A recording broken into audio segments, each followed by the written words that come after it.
लाइफꯁꯤꯕꯨ ꯃꯤ ꯑꯃꯠꯇ ꯂꯥꯛꯄꯤꯗ꯭ꯔꯖꯥꯠꯂ ꯀꯩꯅꯣ ꯇꯧꯕꯁꯨ ꯏꯀꯥꯏꯔꯦꯗ ꯂꯥꯏꯐꯁꯦ ꯃꯤ ꯂꯥꯛꯇ꯭ꯔꯗꯤ ꯃꯌꯥꯝ ꯂꯥꯛꯄꯤꯔꯣ ꯂꯥꯛꯄꯤꯔꯣ ꯂꯥꯏꯚ ꯂꯥꯛꯄꯤꯔꯣ ꯃꯣꯍꯦꯁ ꯀꯥꯏꯀꯨ हाय हेलो महेश काइकू आई लाक्चरे थैंक यू महेश काइकू अगी लाइव लाक्पीबीदमक्ता थैंक यू हाइनिंगा लेतन थागतचरी Vikas hello bro hi bro Vikas Priyo Kumar नाउरेम us live से गदक गदक गदक गदक लाउंचिन से लेदा लाए थैंक यू प्रियो कुमार अगी लाइव लाक्पीबीदमक्ता हेलो ब्रदर प्रवीण हाय प्रवीण अगी लाइव लाक्पीबीदमक्ता थागतचरी वेलकम अगी लाइव लाक्पीबीदमक्ता अनुकुमन इसे लाए इसे वेलकम अगी लाइव लाक्पीबीदमक्ता लाक्सरे लाक्सरे महेश अगीसु चैनल पाइबनी अच्छा महेश अदोरी महेश काइकुदुरी अगी केनोदा वीडियोदा मुतंग चंगबिरो वीडियो अमा निदा फुल वाच तौरगा इंगोना कमेंट थाबिरो असेगी मिंगसिगा महेश काइकुदा लेब्रो लेरदी कमेंट थाबिरो इंगोना वीडियोदा दुम मई खंगनी अदुगैदी नानाव गेमिंग लाए ब्रो चकचारबो चकचाद्री चाक लोइसल्लगा थममगा लाइमी चकचाद्री लाइव लोरगा चानी ngasi video sembagi matam do leitre chak khara chaning daba do nai live to na dum mayang hak wari sana gai laba ngasi su video upload tawdre hayeng su upload tawba ngamoro ya ba do na dum mayang hak wari sana gai lak paina ngasi se video semga to mani do ngamdre chaning ba pok tre ngasi se Vikas bro से कई लमदगी no आई से कसादगी नि विकास चाक चारबो लिंथोय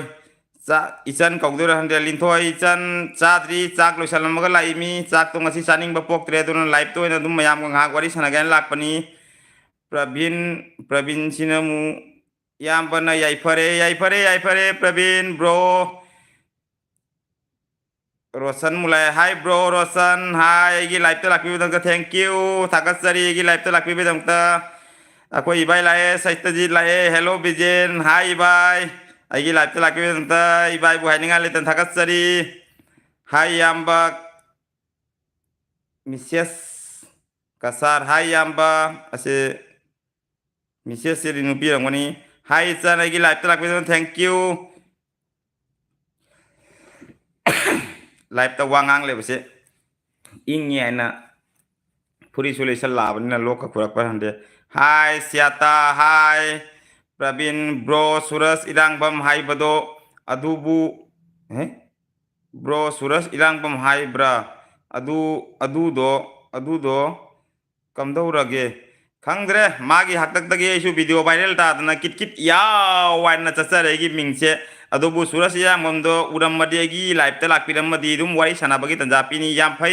मंगोंदा फत्तेसु कमाय हाइदुनो माना ngasi इंगोंदा चिंगतपिरमिमी आई मंगोंदा यामना दो मथंग सोइना next video दुम हाइजागी बने issue मागी दमक्ता सुम याम हाइजागी बने मथंग वीडियो दसु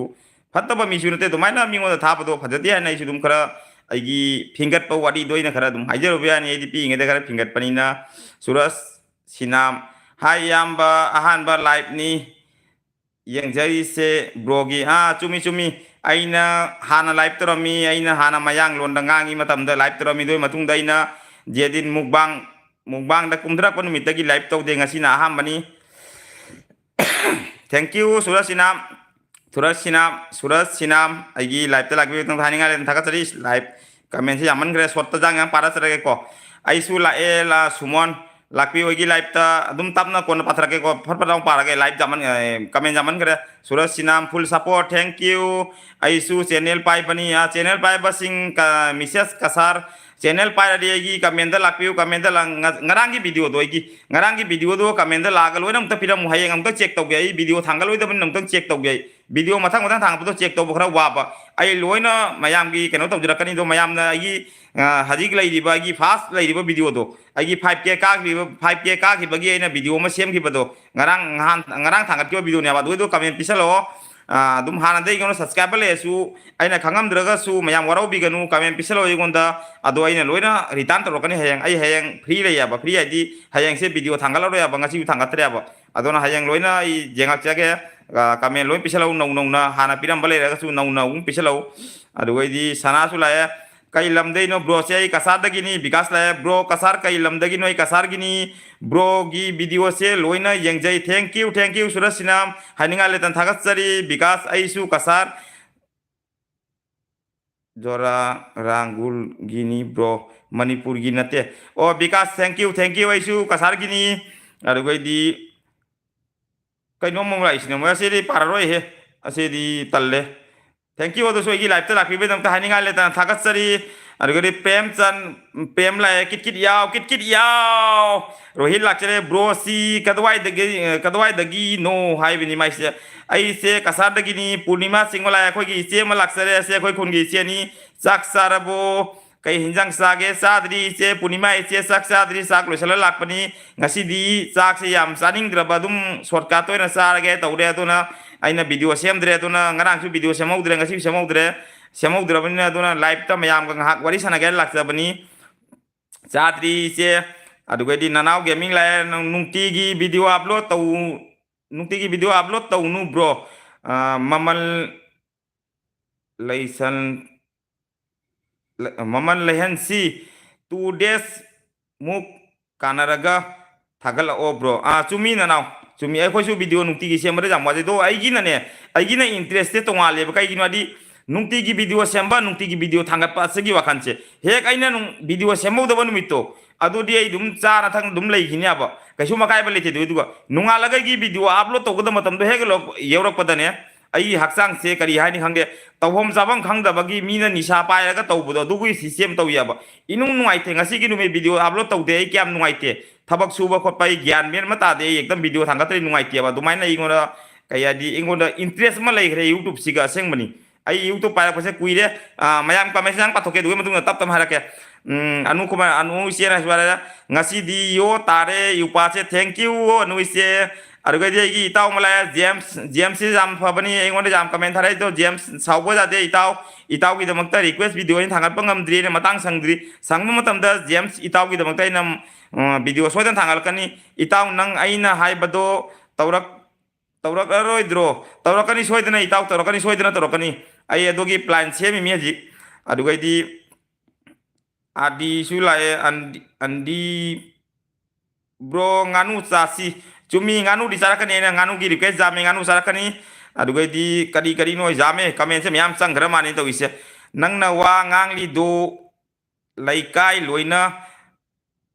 तारमलनी थिबु ओ लैकाई ता सुनु आईगी पुंसी आइना खंगी कइनो लैकाई तागे ब्रो साक साराबो साद्री साक थोंगा थमा मी लाइव लोरा सानी प्रेमियम नाम लाया full support bro like thank you थिपोरेस लोय पासा लगे हाइनिंग बाहाजा करो दागी किट से ताबदा नुंगाइए मतुंग दसु मुबांग तौबिराउआ चुमी सोयदन तरकनी सियाता इसन गौदुरा इचे गौदुरा नुपीदी को इसन गौजरागे इसा गौदुरा खंगद्रे होय चुमी आइदी नुंगती की वीडियो अपलोड तौबनी मरा मंगतागी खुदोंग चादब लेबदना वीडियो अपलोड तौदे कैसामगी मखल मते इसे लाक्चरे हाय मैम कसारगी इसे कैसामगी इसे इबाई नंगारे भोजपुरी फिल्म की गुंडा माले थैंक यू इबाई ऐसो मुंग खाली मिनाई से मुतंग गुंडा निकाय मी हालक पाइना हीरो से यू पाम दे गुंडा जाम पामी अब सूरज सिनाम ना ब्रो से कसार कदाई गिनो आई कसार करिंगंस किनी सूरज सिनाम सिना ब्रो सिना मुकदा गिनो अरे bro text par o message par o ai mase soidana parakani ngasi hajik parawai hajik sungpa parawai aina moi da mayam da waro ba inte ko aina text parak to se aigi su asa amale yaba aigi family ge lona na aina adugi aina pakum pijara kani phajana parakani argai di gitanjali san mulaya hai dada numidang sida live ka thadura e kari taurage तुम्बा याद्रबो ए गीतांजलि सन तुम्बा यादबै नते आइगी दी वाली मुगबांगी मतम वाली नुंगांगी पुंग 13 13 पुंग 3 ताबा जावे ngasi दी आइना सानिंग दबदोना आइना मुगबांग तौद्रे अदोना live त न वारी सानाबो लाय कैनोदी आइगी वीडियो से नुमिनि गेप ओइदुरा बादुना मयाम दुम वारी सानाबो लाक्चबयो अनि मयाम नंगाइरमगनी हाइदुना आइगा फेस जेंगनिंगबसु इमानाबा मयाम इसे इसा लगी खंगना मयाम सु इंगोंदा लाइव ला वाइन हाइबे को दो दुगी दमंग तंगा सिदुम वारी सानाबा लाकपनी मथंगी नेक्स्ट लाइफ तदी आइना लाक्तोइसे अदुगदी आइगी फैमिली को लाकनी ꯑꯗꯨꯒꯗꯤ ꯀꯃꯦꯟ ꯄꯥꯊꯣꯔꯛꯄꯁꯨ ꯐꯦꯃꯤꯂꯤꯒ ꯂꯣꯏꯅ ꯄꯥꯈꯅꯤ ꯑꯗꯨꯒ ꯁꯩꯇꯗꯤ ꯏꯕꯥꯏ ꯅꯨꯡꯉꯥꯏꯔ ꯀꯩꯁꯥꯝꯒꯤ ꯃꯈꯜ ꯃꯊꯦꯜ ꯅꯃꯁꯇꯦ ꯅꯃꯁꯇꯦ ꯇꯧꯈ꯭ꯔꯦ ꯑꯩꯒꯤ ꯅꯨꯡꯁꯤꯔꯕ ꯍꯥꯟꯅꯒꯤ ꯑꯩꯒꯤ कुइना अइना पीइङै सब्सक्राइबर कुन कुथ्रा लेरी मतलब तिनरंबा हमारी जिंदगी नीरज ब्रो दीदी आ गया हाय दीदी कैसे हो सूरज सपनम ब्रोगी खुआई ब्रो ब्रो आई ब्रो आई खुराई दगिनी अच्छा अच्छा रोशन से खुराई दगिनी आई कसा दगिनी रोशन अदगरी इयाम्बा आईगी चैनल की मरमदा खरा हाइबिरमो चुमी चुमी हाइरके कसार मिसेस कसार हाइजरके थैंक यू जिंदगी नीरज दीदी थैंक यू नमस्ते नमस्ते खुरमजरी सत्यजी इबाइरे खुरमजरी कैसामगी इसेना विकास कसार लखीपुर की रो ब्रो से नते नते आई करीमगंज की नी अदगोदी हमारी जिंदगी नीरज दीदी नारे good good good good good good good good thank you दीदी जिंदगी नीरज दीदी थैंक यू ब्रोगी वीडियो लोइना येंबा नुंगाई full support love four thousand thank you Rohit thank you आई वीडियो जेंबी हाइंगा लेतना रोहित पुथागतरी आई मणिपुर मथंग चाहिए कुमधर के खाली बिनी कुमधर फंगनसी भाई आप कैसे हो हम ठीक है जिंदगी नीरज दीदी गुड गुड गुड गुड मैं बहुत अच्छी हूँ भाई थैंक यू अच्छा ही रहे हमेशा अच्छा ही रहना लेकिन आजकल मेरा पास बहुत टाइम कम मिला है जिंदगी दीदी टाइम जब मिलेगा मैं ज़रूर आ जाऊंगा लेकिन आप लोग का वीडियो हम देखता हूं लेकिन कमेंट करने का टाइम नहीं मिलता है आजकल बहुत मेरा ऊपर बहुत क्या बोलूं मैं अभी कुछ समझ में नहीं आ रहा हूं मेरा ऊपर पूरा ज़िंदगी गिर गया मेरा खुद का ज़िंदगी मेरा ऊपर गिर गया इसके लिए आ नहीं सकता हूँ बुरा मत मानना आप लोग का वीडियो देखता हूँ आपका लाइव देखता हूँ हमेशा मेरा खाना खाने का लंच करने का टाइम पे आपका वीडियो देखता हूँ मैं कैसामगी से खुरमजरी कैसामगी से जिंदगी नीरज दिरे नमस्ते नमस्ते good good good good good good Suraj Sinam ब्रोगी नंबर पिराओ आईगी नंबर हाइबाबो आई नंबर ओंदोखरे आईगी कइनोदा फेसबुक पेज लेबनी किट किट या वाइना लेबनी यूट्यूब तना यूट्यूब तदि मयाम जु खंबिरे फेसबुक त लेबनी किट किट या वाइना अदुगा पर्सनल ना अइगोंदा मेसेज थाबिरो नंबर पिरकने ना हाना पाइजरंबा नंबर मयाम दो इना पाइद्रे मयाम ना ओइदा पादा जा मंगांग पैदमक्ता तो ना नंबर पाइद्रे हजि नंबर ओंदोखरे अदोना सूरज सिनाम ब्रो हाइदुरा सिस्टर हाइदुरा खंगद्रे मेलदरी नुपा मालिको सूरज सिनाम आइसे आइगी नंबर फंगनिंगदी कैनोदा लाउ आइगी ना यूट्यूब सॉरी फेसबुक पेज ता लाउ दुगै फेसबुक पेज ता इंगोंदा करी मिमिंग लेबा किट किट या वाइन लेबनी आइगी पेज ता अदुगा लाउ अदुगै लोइना इना नंबर पीनी वारी साना मतम लोइ पीनी दुगै दी सूरज कैनो पीती चाक रे बो काका चादरी प्रीति चाक लोसले लाइमी गुड थैंक यू दीदी सूरज नाम ब्रो मुकबांग इगी मिंग पनबिराओ चुमी पलकनी सोयदना पलकनी रिक्वेस्ट मा थाबिराओ आई ngahani रिक्वेस्ट माइना स्क्रीनशॉट तौं थामी सोयन थारकनी ना मतम खरा जादबा रिक्वेस्ट से अमका रिक्वेस्ट थाबा नुंगाइ तबदोना रिक्वेस्ट से अहुम मरी सुबो दोन थागे तौबैना याम्बा full support thank you bro Gokul का माली थैंक यू हानिंगा थागत सरी निंगोल लेमा लाक्सरे थैंक यू निंगोल लेमा इसे हाइड्रेशन को आईडी इसन अनम को इको अदुगैदी ब्रो मणिपुर की हीरो का माली थैंक यू आई कसार की हीरो नि मणिपुर की हीरो नते आईसु हयेंग लाइव लाके मयाम लाकपिउ को सोयदना लाकनी अनु इसे सोयदना लाइव तो बसे काना बले अमरम काना दे अखोईगी मयाम अखोई पब्लिक अखोईदा दुम अखोईगी वारी सनामा मतम पीबनी को असेगी आई कोना रिएक्ट सगे असुम मयाम ला लाइव ता जॉइन तौबिलो बिउ अदोय आई तुंग द वारी लेके ngasi लाइव कइनो से कमेंट से याम सांगरे दोना हाय गुड आईडी मुकबांगी लाइव से ngasi ना अहान बनी लाइक सब्सक्राइब तो जदी thank you Ningol Lema thank you yes Kuman Chanu लाक्सरे यस इसन लाक्सरे हेलो हाय अदुगदी बॉयस नाम लाइ इनाव कैटेगरी अम्मा हाइजगे यागद्रो हाइबिरो कैसु मजा से वना मा नपसनरक्तना थैंक यू जिंदगी से जिंदगी नीरज दीदी ब्लॉग थैंक यू दीदी गीतांजलि दादाना वा ngang से ताबा याम नुंगाई फबा नुंगाई तबा fana nungaitaba leirasu dadagi video yengadi ino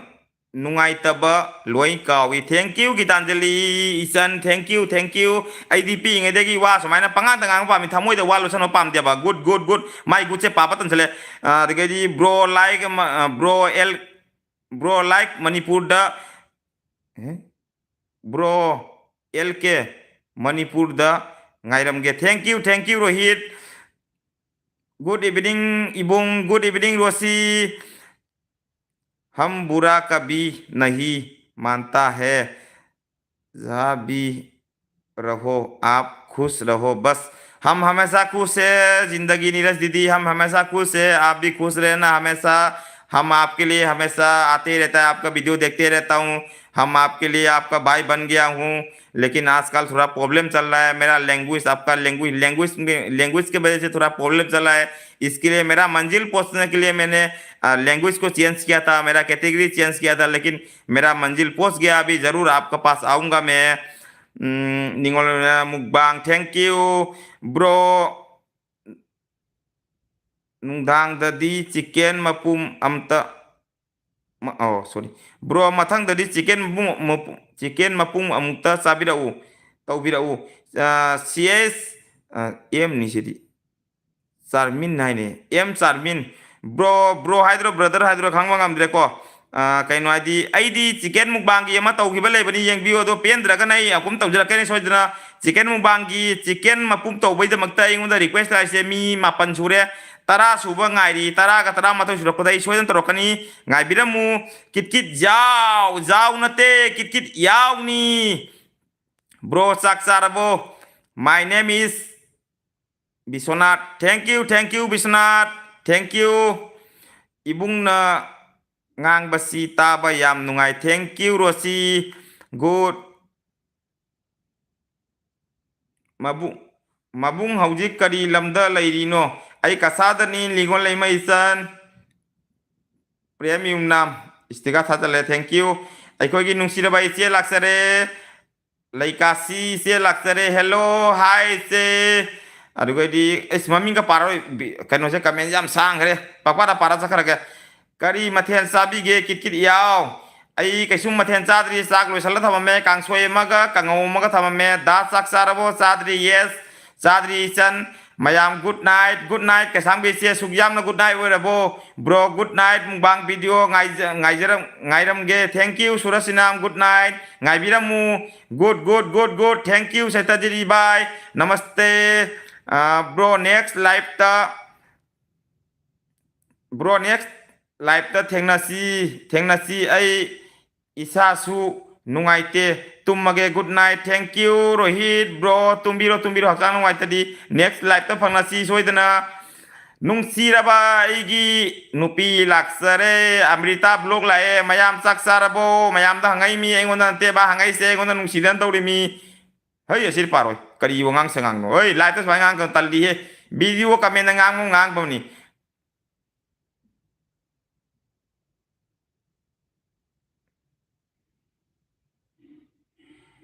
asu makame je paja talle mai turot live tas mai to birakanu sorry mayam daina koram najari live tas mai to birakanu pa pa nungai rakti aba.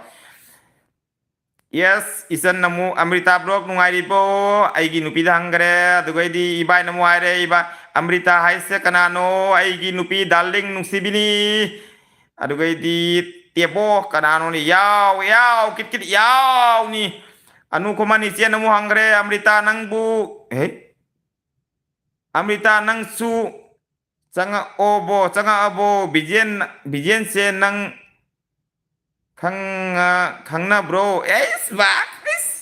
aigi darling ei thawai phagi ngak to samani da aigi nupi ni aseng bani mas oi talle sumaina hara ko si ibo live tadi wanga oi ko live tadi nungsi bo wari sanji bro duk mapum mukbang amta tobira o thank you to soyen to kani saksarbo sadri Amritsar kanagi nupino haibira o aigi nupini Amrita se kanai nupino haibira wa isien are aigi nupini da nga thongba sabira o soidan sarakani nga di ngasi lere thaming kaino hayeng chage na good ibai na good hai kare Rohit no thank you Rohit like to roi yes kuman nungai di che di nungai di bo ha so loi nungai u nai kho ai nu pi je tabak tau ge ngai koi jum chaki ge nai kho mai na prank call success lau duri mongoda fare ai gi comment pa bidra banina yai honau unsubscribe to ge thank you haninga thagat sari lakpiu chatpiu haninga le thagat sari noida noi miyam nei bu chingat pabina haninga le noi bu thagat sari ado phaja comment na ngang su live siga di phaja wari sana siaba noi den saw na tiaba da se yeng ba yam nungai thank you Urbasi san lae siga su live ni ne RJ bro dagi haudik ta ai thok lai he ai di khang de ko ngasi gi numi se nungthin gi pung ahum dagi gi keno net op tong lam gre na net jaw ta na room da la ga ji net hang ga sanari seni ai gi mobile gi net do khra ba uk to do gi na ba ai khang de kana live chale na bai na da yek ta ba oyu bro hai ni ma se thank you na dek ta musi nung sang na mayang gi seba to ba ngam jage hai na khanjari aisu matam tu da mayang gi seba to jage biam cha nang di thi charaga hei biam cha nang di thi charaga sanglak lira kana da hai noi bai sibu kaka ino ne papam khang de mayam da kamen na pai khalak pane kok na ga bang law khalak pane tawi sibu marak ta samay phataba kamen la ko se ekam phajan paramba kamen je kam makok sa gi kaka chahi kya surage o sele kaka chahi kya surage ai ki chahi se jamli da kunthra mangara ning oiri mayam da namaste khoi pinky san su namaste taurai bro nangi album ama puthok piro bro se hero mali kasargi hero ni thank you aisu puthok te khanjare mi agi isai matek mani lengmani bet ka men noi saka na leramani dam ta indok pi mi am sibiduna bro kailam dagi no isa kasadagi ni anu kuman khangde ise kanano bijen se khangde are banai kho nang prank success lau do mi anop se phaja bani agi anop se agi nupi leibi bani bro yam handsome oye thank you nang nasak se sukyam rasi yaudri se kadi gino se imana pokore yaud bani kesu makai bale te bro kai kadi hinjang sage sadri urbasi san chak se loisala thamme kangau ga kangsoi ga thamme ngasi di mukbang tawdre ise na kadai da leige dadana kadai da no aina mapanda sen se kata laung tandari ise na jumda kata launa saving taw sali pocket ta loisa ko jum jala paisa mo jarom de inaugi mukbang se nungai thank you bro chak ising unarabo ai sak ising di unadri dum kaino to rogade ista to rothama me ngak wali unagado ma chak sarabo kit ya sadri ai daling sadri amrita bijen se pakhang natro ai khoi khunda maga koinaba nupi leibani ai gi nupi ato mido ramani hello hi anu khomani se adugadi khamba maitai hi sak phajabo thank you ai seko phajabani ibungi kai mangri mai kaminu manggo kare akas anang kale ne kai mangri kamen chindo kare to wise akom thapiro akas kai hai ma u hogdre mai kapi khumanga amta mukbang tauradi yengba yam nungai dau mali chumi soidan trokani ado mai kapi khumanna manipuni aina kasani ado na phangna bai numita to mai kapi khumanna khara chawro bani na upai lete ko ado sabadadi mukna ri mi isu kit yaw wain lei ri mi ado mana chaw bani na ima unaru se lui ado isu nongma request to bani mangonda ado matungda unara soin thanga kani urbasi sak sarabo urosi dangda anu ise sare se sarabo ser saraba ngasi di thibong jaw kari talle asidi asmaya ngangai tale ka paroi kasar kai lamdagino mani kasar karimgंज urbasi chare hi bro sanatoi hi bro ichan anu khuman ise jai jai nupa hai basidi nupi chamagi mapuni kara dagi lising hungi mapuni 5k gi mapuni haji bro gi sakse manipur gi hero gokul dai hele thank you rosi hi bro hi nang nupi dubu mor makok bera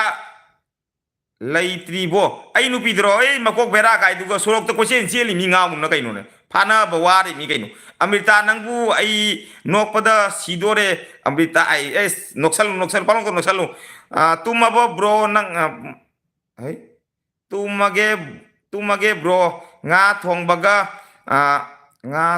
bado kaunuko kauroi ado kaino thaw sigari screenshot tawbal nungai roi kaino dagi video madam tang thabirau request to ningma yamna kaisum akai balite khabana kaino thadai se magi sticker se de khangdre ko amrita isen mare amrita nang se yaradi amrita nang na yaradi purka ke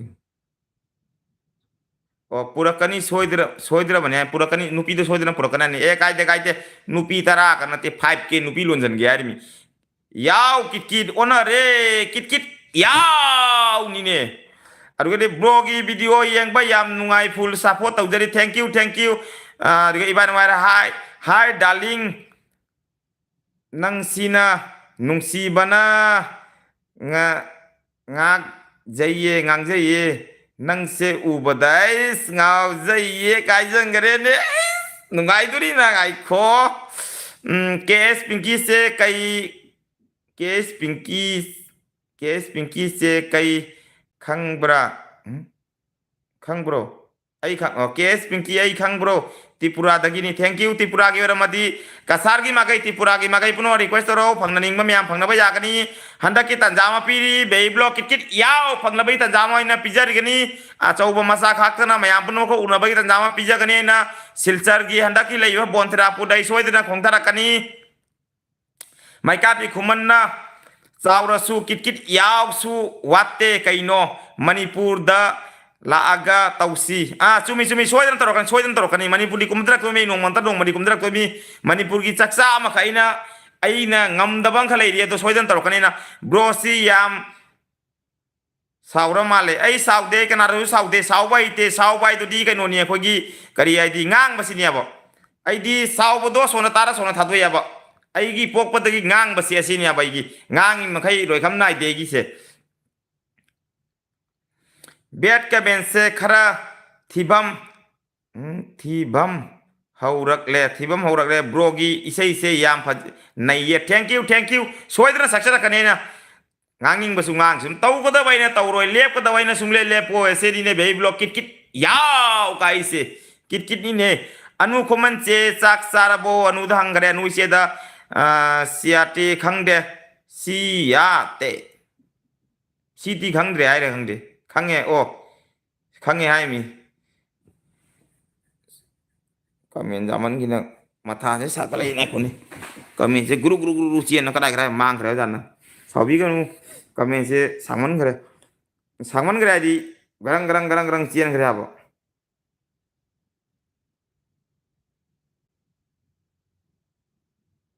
ai ngasai param to kada em phom param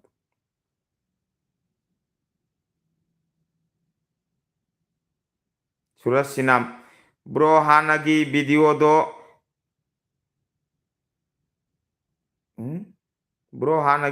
do amokka yengabani kamenda yam thina hai yade wa yam thi nungai jade moi hai sida chumi ison thangal kani ai sojan tarokani ba bare kit yaw noksala ini ngonda hai noksala kanu maya ka halune ai di khaya ka bani kit yaw wai daga thigun male hoirong kai thank you hai ba to kan noi ai ngang ba toi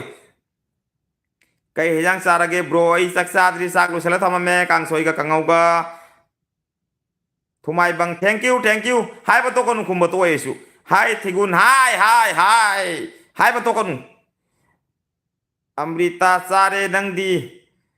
5k nupi sing dodi kamai tham tham kani o 5k nupi dodi 5k nupi sing dodi kamai tham gani kit kit yaw amana labukta amana chingda amana sora da thamning pham tham drom loi towan tham drom ni bro isai amta sakla o tathok si bro gi isai si taba yam nungai na salake soidan salake biamcha se kanano farak tauri se aiwa ngang ni ai biamcha se kanano farak tari se aiwa ngang ni di aiwa ngangi di ai mi biamcha u hogdre bai ai jenga kem ta oh ho sigale le me biamcha singho amrita noksale urbasi namu biamcha nam kayai ba nang nupi dubu nangonda khaman koi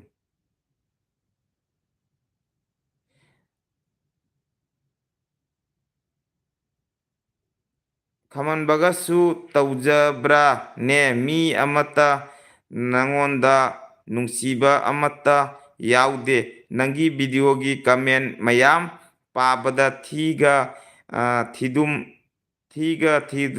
gana loisali nangi comment di cha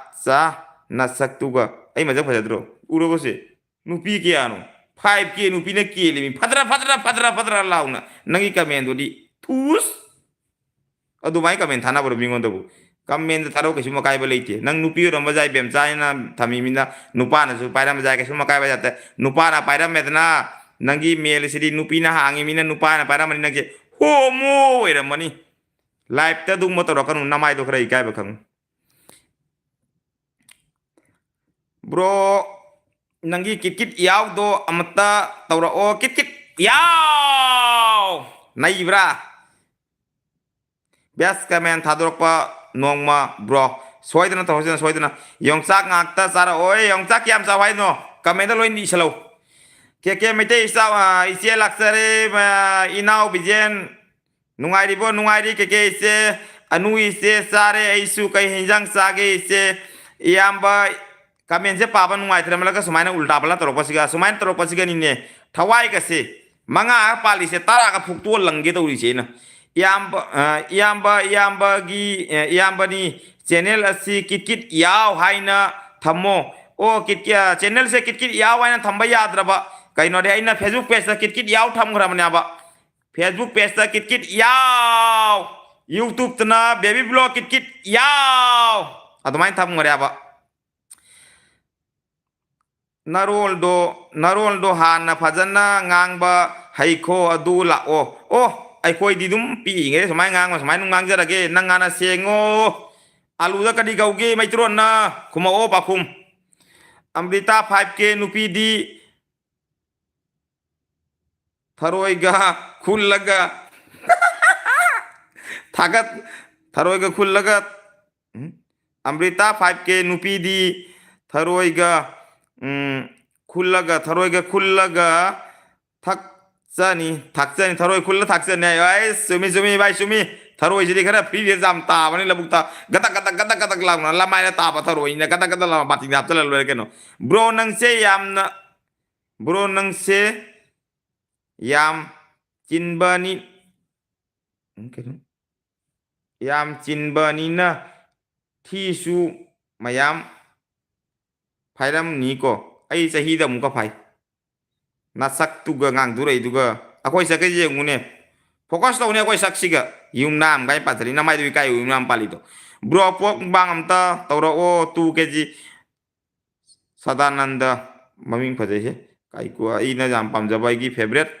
singer maming ni ai pok jate he hai taw hai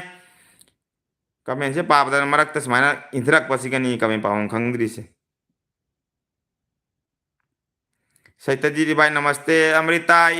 irole bijen suti lakpada aikhoi da la o soidana laksani se aigidi sauro manglan asani ꯆꯥꯛ ꯆꯥꯔꯕ ꯕꯤꯖꯦꯟ ꯆꯥꯗ꯭ꯔꯤ ꯆꯥꯛ ꯍꯩꯖꯥꯡ ꯂꯣꯏꯁꯜꯂꯒ ꯂꯥꯏꯞꯇ ꯉꯥꯏꯍꯥꯛ ꯂꯥꯛꯄꯅꯤ ꯃꯌꯥꯝ ꯋꯥꯔꯤ ꯁꯥꯟꯅꯒꯦꯅ ꯕ꯭ꯔꯣꯁꯦ ꯅꯨꯄꯤ ꯊꯤꯔꯕꯣ ꯏꯆꯥ ꯌꯥꯎꯔꯦ ꯃꯅꯤꯄꯨꯔꯗ ꯂꯥꯛꯇ꯭ꯔꯤꯉꯩꯗ ꯃꯅꯤꯄꯨꯔꯤ ꯍꯥꯟꯅ ꯐꯖꯅ ꯈꯪꯕ ꯍꯩꯀꯣ ꯃꯅꯤꯄꯨꯔꯤ ꯁꯣꯝꯁꯦ ꯃꯅꯤꯄꯨꯔ ꯀꯌꯥꯝ ꯍꯩꯔꯒꯦ ꯄꯦꯗ ꯀꯔꯤ ꯀꯧꯒꯦ ꯀꯦꯔꯦꯁꯤꯅ ꯍꯋꯥꯗ ꯀꯔꯤ ꯀꯧꯒꯦ ꯑꯂꯨꯗ ꯀꯔꯤ ꯀꯧꯒꯦ ꯇꯧꯅꯨ ꯑꯩꯒ ꯖꯦꯛꯅꯅꯨ ꯑꯗꯨꯒꯨꯝꯕ ꯇꯧꯅꯨ ꯈꯪꯉꯕꯣ ꯅꯨꯃꯤꯠ 5ꯅꯤ ꯁꯣꯔꯥ ꯁꯣꯟꯕꯣ ꯅꯨꯃꯤꯠ 10ꯅꯤ ꯁꯣꯔꯥ ꯁꯣꯟꯕꯣ ꯃꯔꯝ ꯈꯪꯗꯅ ꯍꯪꯒꯅꯨ ꯑꯩꯁ ꯑꯩꯒꯤ ꯏꯆꯦ ꯑꯩꯒꯤ ꯏꯆꯟ ꯑꯃ ꯂꯥꯛꯑꯦ ꯂꯨꯀꯨ ꯏꯆꯟ ꯂꯥꯛꯑꯦ ꯂꯨꯂꯨ ꯍꯥꯏꯃꯤ ꯂꯨꯂꯨ ꯏꯆꯟ ꯃꯤꯔꯥꯁꯤꯡꯉ ꯀꯩ ꯂꯝꯒꯤꯅꯣ ꯀꯁꯥꯔꯒꯤꯅꯤ ꯑꯩꯅ ꯍꯧꯖꯤꯛꯇ ꯗꯥ ꯑꯥꯔꯖꯦ ꯃꯩꯇꯩꯗ ꯕꯦꯕꯤ ꯕ꯭ꯂꯣꯛ ꯀꯤꯠ ꯀꯤꯠ ꯂꯥꯏꯚ ꯂꯥꯛꯑꯦ ꯅꯨꯡꯉꯥꯏꯇꯦ ꯂꯥꯏꯚ ꯂꯥꯛꯇꯦ ꯅꯨꯡꯉꯥꯏꯅꯦ ꯀꯤꯠ ꯀꯤꯠ ꯂꯥꯏꯚ ꯂꯥꯛꯑꯗꯤ ꯅꯨꯡꯉꯥꯏꯅꯤ ꯍꯥꯏꯔꯝꯃꯤꯅꯤ ꯑꯣ ꯊꯦꯡꯛ ꯌꯨ ꯂꯨꯂꯨ ꯏꯆꯟ ꯑꯩꯁꯨ ꯂꯥꯏꯚ ꯂꯥꯛꯀꯥꯏ ꯂꯥꯛꯄ ꯅꯠꯇꯦ ꯑꯩꯒꯤ ꯈꯔ ꯀꯩꯅꯣ ꯇꯧꯕ ꯆꯥꯛ ꯏꯁꯤꯡ ꯊꯣꯡꯕꯗ ꯈꯔ ꯊꯦꯡꯉꯦ ꯚꯤꯗꯤꯑꯣ ꯁꯦꯝꯕ ꯉꯝꯗ꯭ꯔꯦ ꯉꯁꯤ ꯑꯗꯨꯒꯩ ꯆꯥꯅꯤꯡꯕꯁꯨ ꯈꯔ ꯄꯣꯛꯇꯦ ꯑꯗꯨꯅ ꯑꯩꯅ ꯚꯤꯗꯤꯑꯣꯁꯦ ꯂꯦꯞꯁꯤꯜꯂꯛꯑꯗꯤ ꯃꯌꯥꯝꯁꯨ ꯑꯩꯉꯣꯟꯗ ꯔꯤꯀ꯭ꯋꯦꯁ ꯇꯧꯔꯛꯄ ꯃꯌꯥꯝ ꯂꯩ ꯂꯥꯏꯚ ꯂꯥꯛꯎ ꯅꯣꯡꯃ ꯋꯥꯔꯤ ꯁꯥꯟꯅꯁꯦ ꯑꯗꯨꯗꯨꯅ ꯑꯩ ꯑꯗꯨꯝ ꯉꯥꯏꯖꯅ ꯃꯌꯥꯝꯒ ꯋꯥꯔꯤ ꯁꯥꯟꯅꯕꯒꯤ ꯃꯇꯝ ꯄꯤꯔꯝꯕꯅꯤ ꯃꯣꯕꯥꯏꯜꯁꯦ ꯌꯥꯝ ꯅꯤꯛꯑꯦ ꯑꯗꯨꯅ ꯂꯥꯏꯚ ꯂꯥꯛꯄꯅꯤ ꯕꯤꯖꯦꯟ ꯉꯁꯤꯗꯤ ꯂꯥꯏꯚꯁꯦ ꯅꯣꯛꯄꯗ ꯁꯤꯗꯣꯔꯦ ꯊꯦꯡꯛ ꯌꯨ ꯏꯆꯦ ꯅꯣꯛꯁꯜꯂꯨ ꯄꯪꯅꯣꯛꯇ ꯅꯣꯛꯁꯜꯂꯨ ꯀꯩꯅꯣꯅꯦ ꯀꯤꯠ ꯀꯤꯠ ꯌꯥꯎꯅꯤ ꯑꯩꯗꯤ ꯗꯥ ꯍꯣꯏ ꯇ꯭ꯔꯤꯄꯨꯔꯥꯗꯁꯨ ꯀꯣꯏꯕꯤꯔꯛꯑꯣ ꯀꯣꯏꯔꯛꯀꯅꯤ ꯁꯟ ꯍꯦꯛ ꯄꯣꯛꯄꯤꯅꯕ ꯏꯆꯟ ꯑꯅꯤꯁꯨ ꯑꯩꯒꯤ ꯇ꯭ꯔꯤꯄꯨꯔꯥꯗ ꯂꯩꯕꯅꯤ ꯎꯔꯕꯁꯤ ꯏꯆꯦ ꯅꯃꯁꯇꯦ ꯇꯧꯈꯔꯦ ꯑꯩꯒꯤ ꯅꯨꯄꯤꯅ ꯗꯥꯔꯂꯤꯡꯅ ꯄꯣꯛ ꯃꯨꯡꯕꯥꯡ ꯑꯃ ꯇꯧꯔꯛꯑꯣ ꯅꯣꯡꯃ ꯄꯣꯛꯇꯤ ꯆꯥꯗꯦ ꯑꯣꯛ ꯆꯥꯗꯦꯀꯣ ꯑꯣꯛ ꯍꯥꯃꯦꯡ ꯑꯗꯨꯒ ꯑꯩꯗꯤ ꯕꯤꯞ ꯆꯥꯗꯦꯀꯣ ꯑꯇꯣꯞꯄ ꯑꯗꯨꯝ ꯍꯥꯏꯕꯤꯔꯛꯎ ꯑꯗꯒꯤ ꯃꯨꯛꯕꯥꯡ ꯇꯧꯔꯤꯗꯣ ꯂꯣꯏ ꯆꯥꯕꯁꯨ ꯉꯝꯗꯦ ꯑꯗꯨꯒ ꯇꯜꯂꯦ ꯅꯪꯒꯤ ꯋꯥꯔꯤꯗꯨ ꯅꯪ ꯅꯁꯛꯇꯣ ꯍꯥꯟꯅ ꯄ꯭ꯔꯣꯐꯥꯏꯜ ꯍꯥꯟꯅ ꯁꯤꯟꯗꯣꯛꯎꯍꯦ ꯑꯩꯒꯤ ꯁꯛꯁꯤꯅꯦ ꯈꯔ ꯐꯖꯔꯝꯒ ꯅꯪ ꯅꯌꯥ ꯍꯦꯒꯔꯤꯗꯣ ꯎꯕꯗ ꯑꯩ ꯇꯜꯂꯦꯍꯦ ꯄꯦꯜꯂꯦ ꯈꯥꯔꯦꯕꯣ ꯅꯪ ꯊꯣꯛꯄ ꯈꯔ ꯅꯪꯕꯣ ꯅꯪꯕꯨ ꯀꯣꯛ ꯕꯦꯔꯥ ꯂꯩꯕ꯭ꯔꯣ ꯑꯩꯗꯤ ꯀꯣꯛ ꯕꯦꯔꯥꯗꯤ ꯄꯤꯉꯩꯗ ꯄꯣꯛꯄ ꯅꯨꯃꯤꯠꯇ ꯄꯣꯛꯇ꯭ꯔꯤ ꯃꯥꯡꯗꯒꯤ ꯀꯣꯛ ꯕꯦꯔꯥ ꯑꯣꯏ ꯂꯥꯛꯑꯦ ꯑꯩꯁꯦ ꯀꯤꯠ ꯀꯤꯠ ꯌꯥꯎ ꯍꯥꯏꯅ ꯕꯦꯔꯥ ꯑꯣꯏ ꯂꯥꯛꯆꯔꯛꯑꯦ ꯑꯩꯁꯦ ꯇꯣꯉꯥ ꯀꯥꯟꯖꯤ ꯃꯨꯛꯕꯥꯡ ꯇꯧꯔꯛꯑꯣ ꯇꯧꯈ꯭ꯔꯕꯅꯤ ꯔꯦꯁꯃꯤ ꯇꯧꯈ꯭ꯔꯕꯅꯤ ꯇꯣꯉꯥꯁꯤ ꯇꯧꯈ꯭ꯔꯕꯅꯤ ꯕꯥꯁꯃꯣꯇꯤ ꯔꯥꯏꯁꯀ ꯇꯣꯉꯥ ꯀꯥꯟꯖꯤꯒ ꯅꯩꯈ꯭ꯔꯕ ꯐꯖꯅ 1K ꯆꯪꯕꯅꯤ ꯃꯇꯝꯗꯨꯗ ꯂꯥꯏꯔꯤꯛ ꯍꯥꯟꯅ ꯇꯝꯈꯣ ꯄꯥꯕꯁꯨ ꯊꯣꯛꯇꯦ ꯂꯋꯥꯏ ꯃꯆꯥ ꯊꯦꯡꯛ ꯌꯨ ꯑꯩꯈꯣꯏ ꯂꯥꯏꯔꯤꯛ ꯇꯝꯃꯛꯇꯦ ꯄꯣꯛꯄꯗꯩ ꯂꯥꯏꯔꯤꯛ ꯇꯝꯃꯛꯇꯦ ꯑꯗꯨꯝ ꯏꯃꯥ ꯏꯄꯥ ꯈꯔ ꯇꯥꯛꯄꯤꯔꯒ ꯄꯉꯥꯡꯗ ꯉꯥꯡꯉꯤ ꯃꯤ ꯅꯪꯇ ꯂꯥꯏꯔꯤꯛ ꯇꯝꯃꯨ ꯐꯖꯅ ꯇꯧꯅ ꯂꯋꯥꯏ ꯃꯆꯥ ꯋꯥꯠ ꯏꯁ ꯂꯋꯥꯏ ꯃꯆꯥꯗꯣ ꯍꯥꯟꯅ ꯑꯩꯉꯣꯟꯗ ꯍꯥꯏꯔꯛꯎ ꯂꯋꯥꯏ ꯃꯆꯥꯁꯦ ꯀꯅꯥꯗ ꯀꯔꯤ ꯍꯥꯏꯅꯣ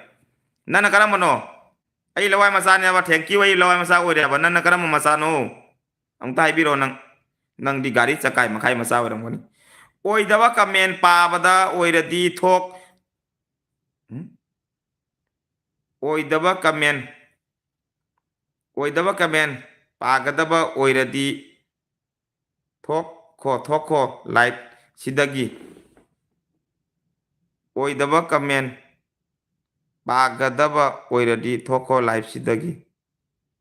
ꯑꯣ ꯅꯨꯡꯉꯥꯏꯇ꯭ꯔ ꯃꯥꯅ ꯁꯨꯔꯁꯤꯅꯝꯁꯦ ꯕ꯭ꯔꯣꯁꯦ ꯊꯦꯡꯛ ꯌꯨ ꯗꯣ ꯀꯩꯅꯣꯗꯤ ꯀꯃꯦꯟꯗꯣ ꯊꯪꯅ ꯂꯥꯛꯄꯗꯣ ꯄꯥꯗꯕ ꯎꯄꯥꯏ ꯄꯥꯅꯤꯡꯗꯦꯅꯦ ꯑꯗꯣ ꯎꯄꯥꯏꯗꯣ ꯊꯪꯅꯔꯛꯄꯗꯨꯒ ꯇꯧꯃꯤ ꯀꯩꯁꯨꯝ ꯑꯀꯥꯏꯕ ꯂꯩꯇꯦ ꯁꯨꯔꯁꯤꯅꯥꯝ ꯅꯪꯅ ꯍꯥꯏꯔꯗꯣ ꯑꯩꯕꯨ ꯊꯥꯒꯠꯆꯔꯤ ꯑꯩꯅ ꯍꯥꯏꯅꯤꯡꯉꯥꯏ ꯂꯩꯇꯅ ꯅꯪꯒꯤ ꯊꯧꯅꯥꯗꯣ ꯊꯥꯒꯠꯆꯔꯤ ꯑꯩꯅ ꯑꯅꯨ ꯈꯣꯃꯟ ꯏꯆꯦ ꯕꯤꯖꯦꯟꯅ ꯄꯨꯕꯤꯅꯤ ꯍꯥꯏꯔꯗꯤ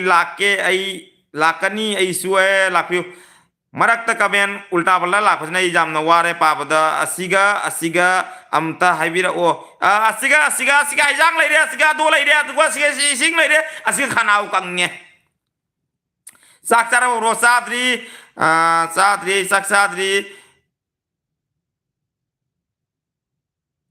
ꯍꯩꯅꯗꯕ ꯃꯥꯒꯤ ꯚꯤꯗꯤꯑꯣꯗꯣ ꯌꯦꯡꯕꯤꯔꯤꯗꯣ ꯏꯀꯥꯏꯗ꯭ꯔꯣ ꯅꯣꯏꯕꯨ ꯊꯦꯡꯛ ꯌꯨ ꯁꯨꯔꯁꯤꯅꯥꯝ ꯕꯣꯏꯅ ꯍꯥꯏꯅꯤꯡꯉꯥꯏ ꯂꯩꯇ ꯊꯥꯒꯠꯆꯔꯤ ꯁꯨꯔꯁꯤꯅꯥꯝꯁꯦ ꯀꯗꯥꯏꯒꯤꯅꯣ ꯑꯩꯉꯣꯟꯗ ꯑꯃꯨꯛꯇꯪ ꯀꯣꯟꯇꯦꯛ ꯇꯧꯕꯩꯗꯃꯛꯇ ꯑꯩꯅꯁꯨ ꯀꯣꯟꯇꯦꯛ ꯇꯧꯅꯤꯡꯉꯤ ꯀꯣꯟꯇꯦꯛ ꯇꯧꯕꯩꯗꯃꯛꯇ ꯑꯩꯉꯣꯟꯗ ꯑꯩꯒꯤ ꯀꯤꯠ ꯀꯤꯠ ꯌꯥꯎ ꯐꯦꯁꯕꯨꯛ ꯄꯦꯖꯇ ꯂꯥꯛꯄꯤꯔꯒ ꯃꯦꯁꯦꯖ ꯊꯥꯕꯤꯔꯛꯎ ꯇꯥꯟꯖꯥ ꯑꯃ ꯑꯗꯨꯝ ꯄꯤꯅꯤꯅ ꯎꯅꯕꯒꯤꯗꯃꯛꯇ ꯑꯩꯒ ꯋꯥꯔꯤ ꯁꯥꯟꯅꯕꯒꯤꯗꯃꯛꯇ ꯃꯌꯥꯝꯗ ꯃꯨꯛꯅꯔꯨꯅꯨ ꯀꯥꯟꯅꯔꯣꯏ ꯁꯨꯔꯁꯤꯅꯥꯝ ꯕ꯭ꯔꯣ ꯃꯌꯥꯝꯁꯤꯗꯤ ꯃꯌꯥꯝꯅꯤ ꯑꯗꯨꯝ ꯑꯩꯈꯣꯏ ꯑꯗꯨꯝ ꯏꯟꯇꯔꯇꯦꯟꯃꯦꯟ ꯑꯣꯏꯅ ꯆꯠꯄꯅꯤ ꯃꯌꯥꯝꯁꯦ ꯃꯑꯣꯡ ꯌꯥꯝ ꯆꯥꯗꯦ ꯑꯗꯣ ꯑꯐꯕꯁꯨ ꯃꯌꯥꯝ ꯌꯥꯎꯔꯤ ꯐꯠꯇꯕꯁꯨ ꯃꯌꯥꯝ ꯌꯥꯎꯔꯤ ꯑꯁꯤꯒꯩꯁꯤꯒ ꯑꯩꯈꯣꯏꯅ ꯑꯩꯒꯤꯅꯗꯤ ꯇꯣꯡꯉꯥꯜꯂꯤꯀꯣ ꯒꯥꯔꯤ ꯕ꯭ꯔꯣꯅ ꯇꯣꯡꯉꯥꯜꯂꯤꯀꯣ ꯆꯥꯛ ꯆꯥꯔꯕꯣ ꯆꯥꯗ꯭ꯔꯤ ꯆꯟ ꯑꯁꯤꯒ ꯑꯝꯇ ꯍꯥꯏꯕꯤꯔꯛꯑꯣ ꯍꯥꯏꯕꯤꯔꯛꯀꯦ ꯑꯗꯨꯒꯩꯗꯤ ꯕꯦꯝꯆꯥ ꯑꯩꯈꯣꯏ ꯏꯆꯤꯟ ꯏꯅꯥꯎ ꯉꯥꯛꯇꯅꯤ ꯐꯖꯅ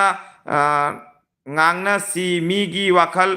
ꯍꯟꯊꯕ ꯋꯥ ꯉꯥꯡꯕꯤꯒꯅꯨ ꯏꯆꯦꯕꯨ ꯍꯥꯏꯅꯤꯡꯉꯥꯏ ꯂꯩꯇ ꯊꯥꯒꯠꯆꯔꯤ ꯑꯅꯨ ꯏꯆꯟꯕꯨ ꯍꯥꯏꯅꯤꯡꯉꯥꯏ ꯂꯩ ꯑꯅꯨ ꯏꯆꯦꯕꯨ ꯍꯥꯏꯅꯤꯡꯉꯥꯏ ꯂꯩꯇ ꯊꯥꯒꯠꯆꯔꯤ ꯉꯥꯡꯅꯤꯡꯕꯁꯨ ꯉꯥꯡꯁꯨꯅꯨ thau sabi kita ko sabi roi mi gi live tadi tau no comment na to bu to kasuma kai bele live to sumana wari sana base mangali se kari gino noi kira chakada mi di nate ko mukkan wi ngonda kit kit yaw thamoi langdok khadi ai mangjare thamoi kai deno 5 kira sin gra su men thamoi thammi he na tu ti ba khang aroi ai di nu pi ti ba khang aroi su khang ne bo manipur da sana roi kasu makai ba lete bangladesh ka ni kai no yam ba nang cha ba gi mukbang amta tawro hey yam ba nga cha ba gi mukbang ta o soin sarakan soin sarakan ni hayang hachi banu sarakan ni do comment thabiro nga cha biro waina soin sarakan ni da sujis ilang bam do kanano kala sujit no kanano hangjele sibu ikang khang da bida ai gi comment se ubidrabo lulu isan comment nate comment yaman khare sonda amagi hundok pada marak ta comment khara hundok pada jaw khara mane sabi ganu ai loy get khara ge kaman kanam para roy ge hau bada gi para ge nau na jik para ko tap tam thabiro tap tamari dum thara ko to ko noi im para ke marak ta comment khara lithong ge beto mayam saro noi thado me se siga takhel gi ite gi mang thado me ko sabuya te takhel isia nau na sagbiro asge dum nau na pajara ge mayam haram doi para roy ge sakman khare last gi para ge ima gaming dagi bro home bang toro hoi hoi saita di yaman namaste makal matian maming hinge onhok nan khange makal matian ga saita di ibai sa tore imana bro home bang krai si home bang dum hai le bang krai pa hong khong tris mai to tal le mai to mi gi mo ka beng ka ong ta aru gadi mobile khinja laga kit kit ya ana taule ni khong tal le ba mai to rodi faja ba wari sana singa tangai ko kai no ne nu ise karan ne dak dak phujan basi ga aduh i bang bang lam karan tana kikit yaw to sen gani khang kame bang khang de smai to i bang mong kare si tauro noi tauro jeng ke nung di nung si kamen tau bana koi se phazarasu kamen ni thirasu kamen ni ai gidi kana bai kana bangatani haining bata hairo tauning bata tauro tau gda bai na lep laroi ining bata iro ngangning bata nganglo khumning bai na khumgani lepira nu noi kamen tauba migi life te sanga aga migi thamoi da sak sak tauba dudi nungai zade sauning laktana kit yaw tau sanga ni khang mi phajana yame thank you yes kumanichan are good night bro good night nang di kainom ni ne kok to talle hungbang siwar hungbang siwar lie pole pa ke noi si jam thong jam cha de yum kai gi no bro gi lulu isan aigi kit kit yaw facebook page le bani ado comment thabi ro loin habi da kani asige si mathong cha do mi yam yaw re aduna hai pa jatre ai loin detail tak pira kani ai ki du sangau kit kit yaw facebook page sangau jare he nangi isai do ai tumninge kit kit yaw tumo ai gi nungsi bi matam thengjil e tumlo nungai na manglan manglo nungalak pada kokil gi makol yaudringai da nanggi thawai oi bada kitring haina nungsira bakoling taubira u ibung bet kamen parnu sumi yam bayam nungsia thank you bro amtang oi do patu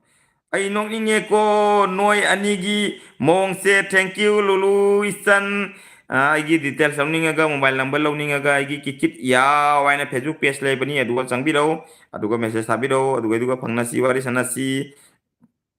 kari sai no agi thawai gi sai ni asi ni agi phajaba mayam si loi mang gra man tal le sumain to bo si ga papam khangdre mamogi sai se ta bayam nungai thank you haninga le thakat sari Punima changamaga Punima ise sina ise message kata kare nungaite ne bo.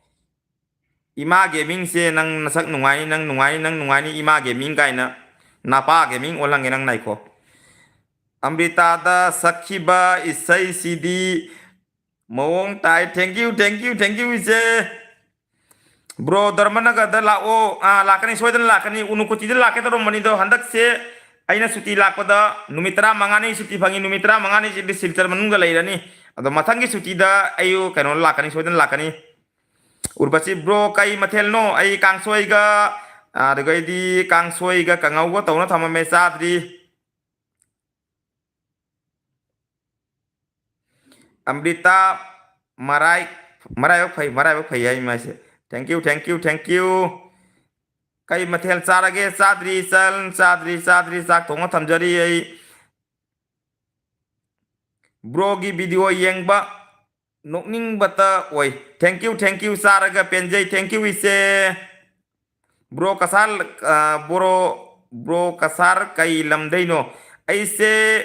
kasar karimgan saitare loina ri taroi loina takpai damakta gi detail sauning bai damakta kit yaw facebook page lai bani kit yaw aina duga lakpiu details pangani asigadi haijara roi ge asige siga gi nungsi reba itaw miyam yaw re don haibe yadre isai phajai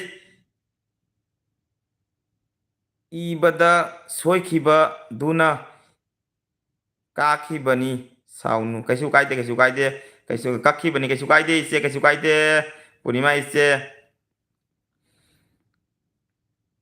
bro na sak yam phajaye thank you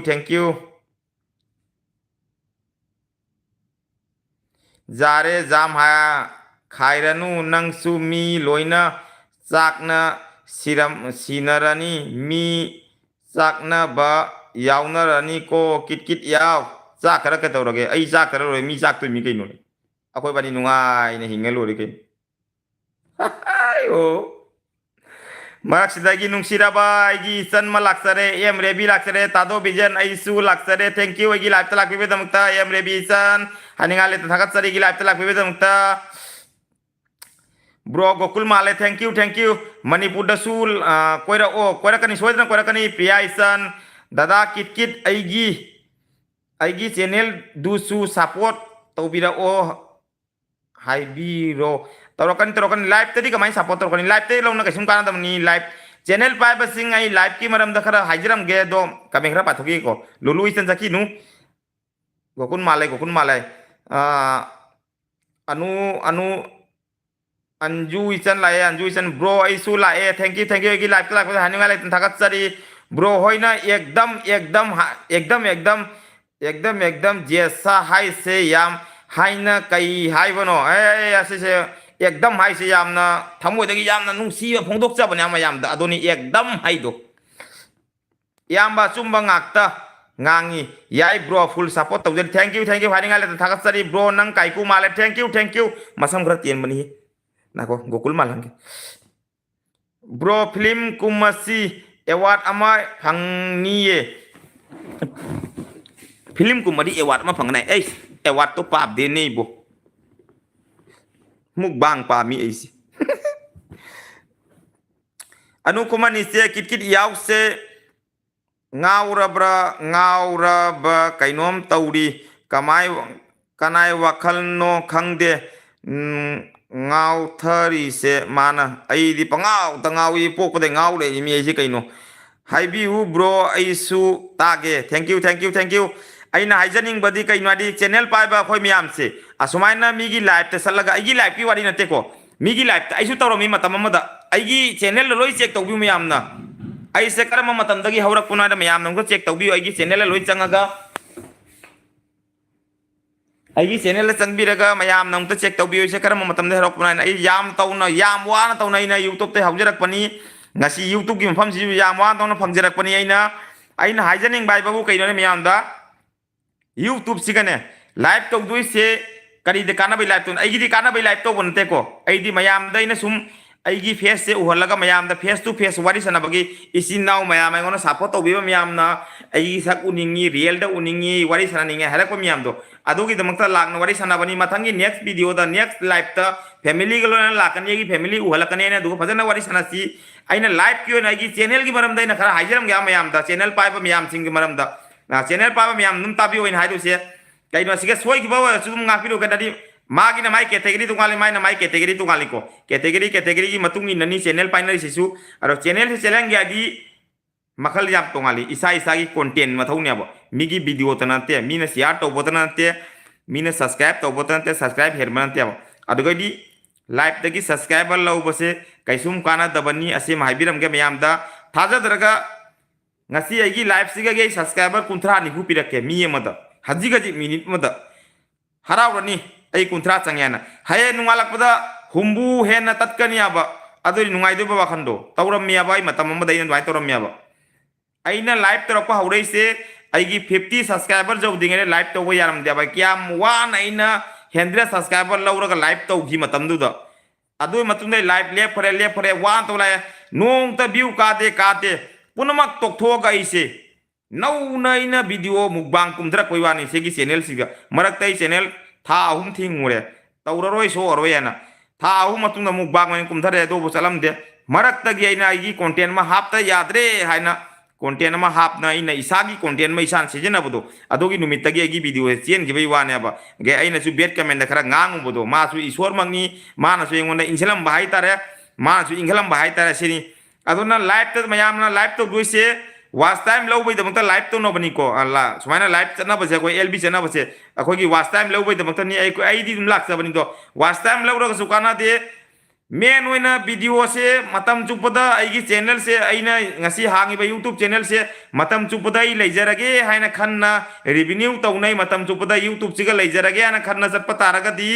video दा focus तो main ओइना video focus तो मीगी वारी तारनु आइगी video चेलगनी subscriber चंगकनी आइगी फ्रेंड चंगकनी आइगी लोय चंगकनी व्यू चंगद्री फावबदी कैसुम चंगोय सब्सक्राइबर मयाम कानगई 5k 10k नि 1 लाख नि 2 मिलियन नि हारा लैरगा नगी वीडियो व्यू कादा कानाब्रा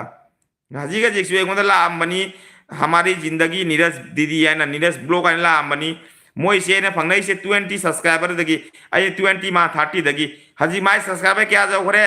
9k जाउ खरे आइगी 5k लैरी अदो माय वीडियो अमा बौदा 100 पौदा व्यू चंगदबनी 100 बौदा व्यू चंगदे 100 बौदा व्यू चंगदे आइगी न चंगी कमाइना आइना फोकस तौर पुदो वीडियो दा लाइव पुदे शॉर्ट पुदे पूरा मी मतम अमदा लोइन तोखरे लोंग सानबा मी मतम जुबदा लोंग सानौ शॉर्ट सानबा मी मतम जुबदा शॉर्ट सानौ आई ngasi फाव द्रेन तोखोय वाखन दो खनबीगनु होनारी बथबक तो ओइनबगी मंगलान मा पूरा सलादी मंगफाव नबा ngaइबा ताबनी मतम खरदी वाताई को अदोनी हाइजनिंगबा मतम माहन गनु मीगी लाइफ ता आइना ngasi लाइसे ना मयाम दसु दुम हाइजनिंगबा मीगी लाइफ तो समाय चलगा मतम माहन बीगनु कैनो आई दी दुम नोंग फादो कमयांग वारी सनबा लाकपनी असुम लाइबा मयाम नसु आइबु यामबनी इनाउनी ब्रोनी कैनी खनबिरे लाइमी वारी सनबा लाइमी आइसु ngaक सनबै वाने बा सिगै सिगा खंगबो असुम वारी सनबै ngaक चबा फै असिगा सब्सक्राइबर लौथोक लौसिन अदो आइगी सपोर्ट तौबि हाइबदो मांगजा बसे कनानो इसागी मांगजै याबो तौरिबा मिदुगी आई हजी लाइव तौरिमिना आइगी केसुम मांगजदे याबो सोमगी मांगजन याबो अमदुगा अनौबदुगा नेंगोन सब्सक्राइब तरो अमदुगा सब्सक्राइब तरो अदो ममिंग पन्नबा असे ममिंग पन्नबसे याम सोयाबो आइगी ददी हजी गाइदी मोनो होइना चैनल लेजरेको अखोइदी पीएसु पिकना चैनल से खरा चेंखत लगा लोइना रजिस्टर तौरा फम लेरबनिना अदुमबदो अमांगबदो खोइदा लेइत्रे लाइव से लायना खोइदुम लाइव से पैसा तानबा लाखो नतियाब लाइव से मयाम को इसिनाव मयाम दुगा रियल ओइना वारी सनाबगी लाक्सबना नुंतिगिदी लाओयाबो कैनो नुंतिगी लादेगी मांगजैयाबो अदो नोंग फादोका मयाम को वारी सनाबै दम का लाखपनाबो आइना YouTube मचा मचा रसेनी आइन हाइजनिंगी से वीडियो फोकस तो मतम जुपदा वीडियो फोकस तो अते कैसु मते इसाना इसागी वीडियो मनुना कंटेंट फोकस म तौनबै होना व्यू आबसेनाबो आइना ngasi आइगी वीडियो दा पूरी से बेबी ब्लॉग किट किट याव आइना सारमदा गुदिंगी हाइबसे आइगी फोकस नियाबसे सोम सोम की वीडियो दसु इसा इसागी इंट्रो मा फोकस बा मतम चुबदा कैटेगरी म लोइना तपिवाबा सोम की वीडियो दा फावब्रा फावद्रि जंगिउ फावदबा नुमिता यंगदा निंगसंगौ था मरी खक मतम पीरेना था मरी खक चैनल मचा खंदे अचौब खंदे था मरी खक content sijanabyu isai content do mayamna pamra pamdre jemu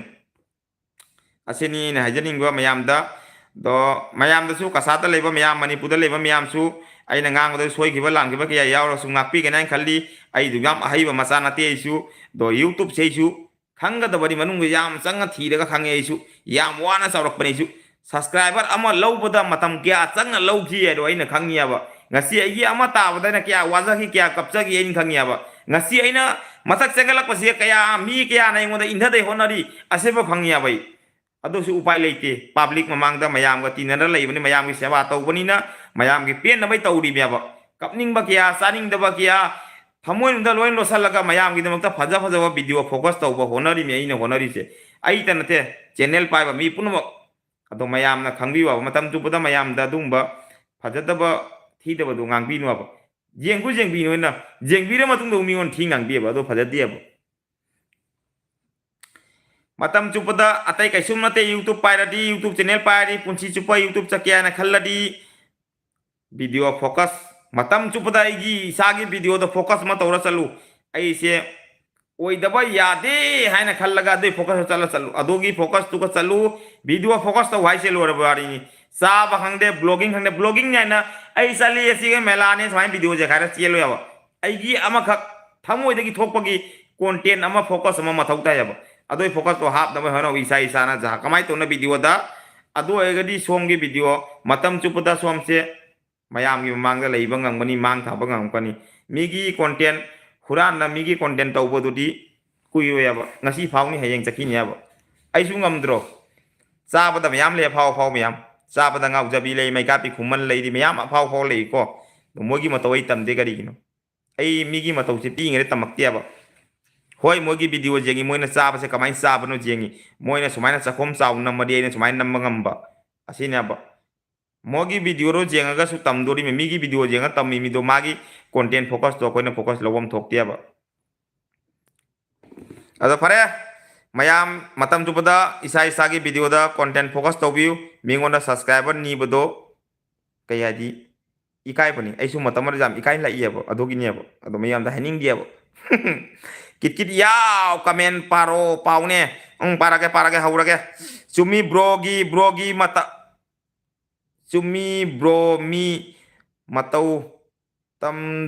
tamoi dabani isagi oiba puthok sabani ni yam cumi bro cumi aidi migi matau tamde ko hoi ketang adu eduga aina tambada aina ngang bada ketang moiga manana bazai duga sumi yam ingon hari maikapi kuman malena ai se maikapi kuman kadam ampham na malino adone na hangningi se sabada ngangbada nokpada sakta khenna ba yaro mai chakom suk chaw bani a hoi nam bani ai ga mana da bani ado mana di se kadai tino mun nam ta yeng dio dune haningi to sumi bro na hai se motivation kadai sangar ke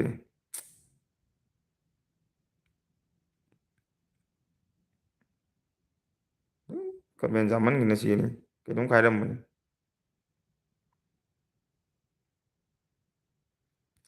lulu isana sumi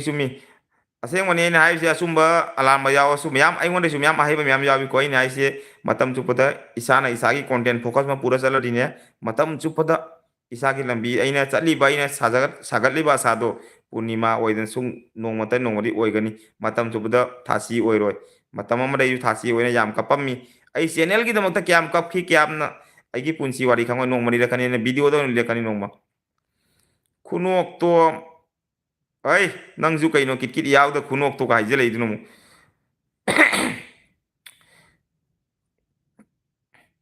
bijen bangladesh papam ka khang dreda bijen bangladesh ki friend la e welcome tau ne bangladesh kadai no uhodre ne welcome bangladesh welcome kadai no bangladesh to welcome bangladesh mangre biju male kadai de biju no iga igra de biju no hoi biju male ima ke mingkai na napa ke mingai ta moi nang maming do kari maming saming thami du ima ke mingkai na noi na maro ke mingyam pan mai tai tai haun wei ngonda kari wangang sangang nu kai na thara kani ngonda di maming do thong ne hana biju male ka do male ka da male ka na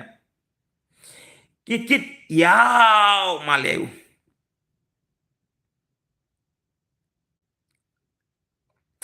ꯅꯨꯡꯁꯤꯔꯕꯥꯏꯒꯤ ꯏꯆꯟꯁꯨ ꯂꯥꯛꯆꯔꯦ Rebita Manipuri channel ꯂꯥꯛꯆꯔꯦ hi hi Rebita ꯏꯆꯟ ꯅꯪ ꯅꯁꯛꯁꯦ ꯌꯥꯝ ꯇꯨꯀꯠꯆꯩꯌꯦ thank you ꯐꯖꯕꯅꯤ ꯍꯦ ꯖꯃꯨꯏ ꯑꯩꯅ ꯅꯣꯡꯉꯥꯜꯂꯛꯄ ꯈꯨꯗꯤꯡꯒꯤ ꯁꯤꯒꯩꯁꯦ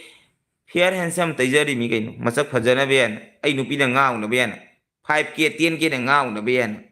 ꯀꯤꯠ ꯀꯤꯠ ꯌꯥꯎ ꯃꯥꯜꯂꯤꯌꯦ thank you thank you thank you ꯅꯨꯡꯗꯤ ꯅꯨꯡꯁꯤ ꯅꯪꯁꯦ ꯅꯁꯛ ꯐꯖꯕꯅꯤꯅ ꯊꯃꯣꯏꯁꯤꯗꯤ ꯄꯤꯈꯤꯔꯣꯏ ꯑꯔꯦꯞꯄꯗꯣ ꯈꯪꯗ꯭ꯔꯤ ꯃꯈꯩ ꯅꯨꯡꯁꯤꯅꯔꯦ ꯍꯥꯏꯔꯗꯅ ꯊꯃꯣꯏ ꯍꯦꯛꯇ ꯄꯤꯊꯣꯛꯄꯗꯤ ꯑꯩꯗꯤ ꯉꯝꯂꯣꯏ ꯑꯩ ꯅꯨꯄꯤ ꯊꯤꯔꯦ ꯑꯗꯨꯅ ꯊꯃꯣꯏ ꯄꯤꯔꯣꯏ ꯂꯥꯛꯅꯤꯡꯉꯗꯤ ꯑꯇꯣꯝꯕꯤ ꯑꯣꯏꯅ ꯂꯥꯛꯄꯤꯔꯣ ꯑꯩ ꯁꯤꯔꯦ ꯍꯣꯏ ꯁꯤꯒꯤꯅꯨ ꯏꯆꯦ ꯉꯥꯏꯈꯣ ꯑꯩ ꯑꯃꯨꯛꯇꯪ ꯎꯅꯔ ꯃꯨꯛꯕꯥꯡ ꯇꯧꯍꯧꯒꯦ ꯏꯆꯦꯒ ꯉꯥꯏꯈꯣ ꯁꯤꯒꯤꯅꯨ ꯉꯥꯏꯈꯣ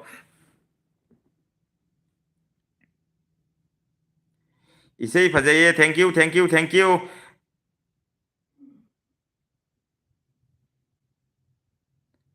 ꯅꯥꯇꯩ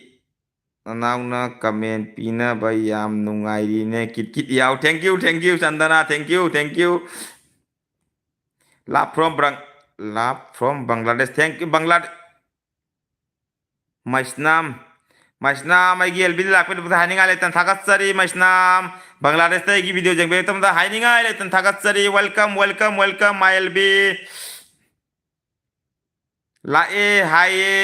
ꯑꯇꯣꯝꯕꯤꯗꯣ ꯂꯥꯛꯀꯅꯤ ꯂꯥꯛꯀꯅꯤ ꯂꯥꯛꯑꯣ ꯂꯥꯛꯑꯣ ꯒꯥꯔꯤꯗ ꯂꯩꯔꯣ ꯀꯥꯏ ꯂꯩꯅꯣ ꯅꯩꯔꯦꯀꯣ thank you thank you thank you ꯄꯛꯆꯕꯅ ꯊꯦꯡꯛ ꯌꯨ ꯑꯩ ꯀꯅꯥꯅꯣ ꯈꯪꯕ꯭ꯔꯣ ꯆꯟꯗꯅꯥ ꯈꯪꯗꯦꯕꯣ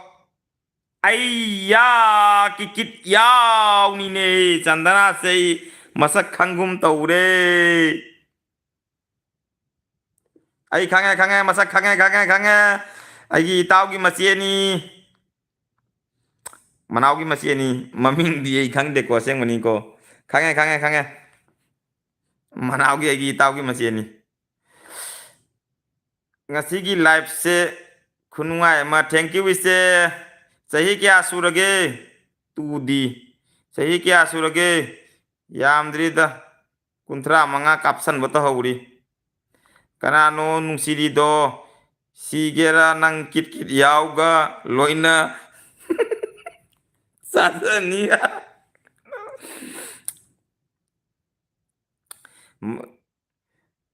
ꯃꯩꯇꯩꯗꯤ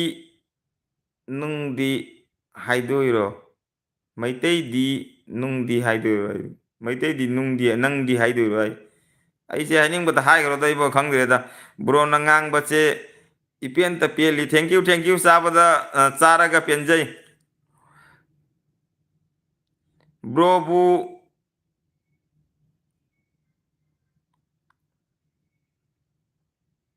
ꯕ꯭ꯔꯣꯕꯨ ꯀꯥꯎꯔꯔꯣꯏ ꯄꯨꯟꯁꯤꯗ ꯊꯦꯡꯛ ꯌꯨ ꯍꯥꯏꯅꯤꯡꯉꯥꯏ ꯂꯩꯇꯅ ꯊꯥꯒꯠꯆꯔꯤ ꯃꯩꯁꯅꯥꯝ बेबी भाई कुछ समझ में नहीं आ रहा है ओ अच्छा अच्छा हम हमारा लैंग्वेज में बात कर रहा है इसके लिए पिंकी दीदी कैसे हो पिंकी दीदी मेरा एलपी में आने के लिए बहुत बहुत शुक्रिया खाना पीना हो गया क्या आपका अमृता सोइद्रबनी अतोम्बिदा थमोय सिनखरबनी बिजेनगी आई जुम गाइदुरी लोइसरपना जुम चलगा सीदोरी चाक चाहम लैरोइदुरी इबो सोरोक्तगा किट किट का याव पे 10 रुपया दे दो किट किट का याव पे 10 रुपया दे दो हाय रुपया कंग बोलते इमा गेमिंग से गंजा थक थगला लमाने चुमी चुमी बाई चुमी फैरेंग मचली मा करा करा चाक चार बो सना तो इसन चादरी चाक लोइसलगा फम्मगा मयाम को वरी सनारी ब्रोगी बिग फैन नी आई मिंग अमता हाइबिरा ओ आईगी ब्रदर ꯑꯩꯒꯤ ꯕꯤꯛ ꯐꯦꯟ ꯍꯥꯏ ꯊꯦꯡꯛ ꯌꯨ ꯑꯩꯒꯤ ꯕꯤꯛ ꯐꯦꯟ ꯑꯣꯏꯗꯤ ꯃꯥꯏ ꯃꯃꯤꯡꯁꯦ ꯀꯩꯅꯣ ꯖꯤꯇ꯭ꯔꯥ ꯒꯨꯔꯨꯃꯌꯨꯝ ꯖꯤꯇ꯭ꯔꯥ ꯒꯨꯔꯨꯃꯌꯨꯝ ꯅꯨꯄꯤꯔ ꯅꯨꯄꯥꯔ ꯈꯪꯕ ꯉꯝꯗ꯭ꯔꯦ ꯕꯤꯛ ꯐꯦꯟ ꯍꯥꯏꯕ ꯊꯦꯡꯛ ꯌꯨ ꯅꯨꯄꯤꯔ ꯅꯨꯄꯥꯔ ꯈꯪꯕ ꯉꯝꯗ꯭ꯔꯦꯀꯣ ꯀꯩꯅꯣꯗꯤ ꯄ꯭ꯔꯣꯐꯥꯏꯜꯁꯦ ꯃꯁꯛ ꯊꯝꯅꯗ꯭ꯔꯕꯅ ꯒ꯭ꯌꯥꯟ ꯇꯥꯗ꯭ꯔꯦ namit choinu namit anido aina maibel sanaba doma mai maibel sanaba loi loidore loidare maibel sanaba loidare kit kit yaw ai mamit mari surabani kai dun matak tama upise udro Amrita भाभी नमस्ते तौरईस स्वप्निल ना पिंकी दीदी ना हाँ भैया खाना हो गया नहीं हुआ खाना बना के अभी लाइव में आया हूँ बहुत दिन हो गया लाइव नहीं किया आज मेरा व्यूअर के साथ में बात करने के लिए आया हूँ व्यूअर तो कम होते ही जा रहा है सब लोग सोने के लिए जा रहा है लगता है साक्षार वो इबाई सात्री सुनीति शर्मा मम्मी चिता कुम तो बोले ꯑꯩꯉꯣꯟꯗ ꯏꯕꯥꯏ ꯀꯧꯔꯛꯏꯁꯤꯅꯗꯤ ꯆꯥꯛ ꯆꯥꯔꯕꯣ ꯏꯕꯥꯏ ꯁꯨꯅꯤꯇꯤ ꯑꯩ ꯅꯨꯄꯤꯒꯤ ꯃꯥꯒꯩꯒꯤ ꯃꯥꯜꯂꯤ ꯆꯥꯗ꯭ꯔꯤ ꯏꯆꯟ ꯍꯥꯏꯗꯨꯔꯥ ꯆꯥꯗ꯭ꯔꯤ ꯑꯩ ꯆꯥꯛ ꯂꯣꯏꯁꯜꯂ ꯂꯩꯔꯤ ꯑꯅꯨ ꯏꯆꯦ ꯂꯥꯛꯑꯦ 3 ꯁꯨꯈ꯭ꯔꯦ 3 ꯁꯨꯈ꯭ꯔꯦ ꯑꯅꯨꯒꯤ ꯀꯃꯦꯟ ꯏꯆꯦꯒꯤ ꯀꯃꯦꯟ 3 ꯁꯨꯈ꯭ꯔꯦ ꯍꯥꯏꯔꯣ ꯄꯥꯍꯧꯗ꯭ꯔꯦ ꯈꯪꯍꯧꯗꯨꯝ ꯇꯧꯏ ꯃꯥꯅꯦ ꯑꯅꯨ ꯈꯨꯃꯟ ꯏꯆꯦ ꯀꯤꯠꯀꯤꯠ ꯌꯥꯎꯁꯦ ꯑꯇꯣꯝꯕꯤꯒꯤ ꯋꯥꯈꯜꯗ ꯉꯥꯎꯔꯤ ꯃꯥ ꯁꯣꯏꯗꯔꯦ ꯑꯩ ꯉꯥꯎꯗꯦ ꯀꯥꯏꯗꯨꯅ ꯑꯗꯨꯝ ꯉꯥꯎꯆꯜꯂꯤꯃꯤ ꯉꯥꯏꯍꯥꯛ ꯉꯥꯏꯍꯥꯛꯀꯤ पानी पानी हो गई हम पानी पानी हो गई हम तुम है तुम्बा हम है हंगाम कौन है कौन जम वाव किकिट याव अमृता नंग नसम क्याम सांगी अतोम्बिदो अतोम्बिदो मसम पोइनी हाइरीने ओय मा किरकिर याव ngasi loiduri oi taunari se lanni haima ima ge ming se ganja thaklak le malle thaklak ka mane thakla bani pajan thakla bani ma ho ga ha ga ma tawi se ima ge ming kai lo se buda ipa ge ming kai ko ande swapnin dilli namaste ibai di ibai ai ise thaja manbigi khungini ओहो खांगे आई खांगे ममिंग से तागरे अदो अइना अहामदा खंगुदब हाइतारे खांगे हजिकते खांगे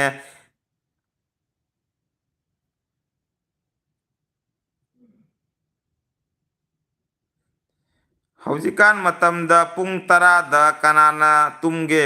नंगी live येंगनिंगबदै थोकला थोखरे लोइना करिसु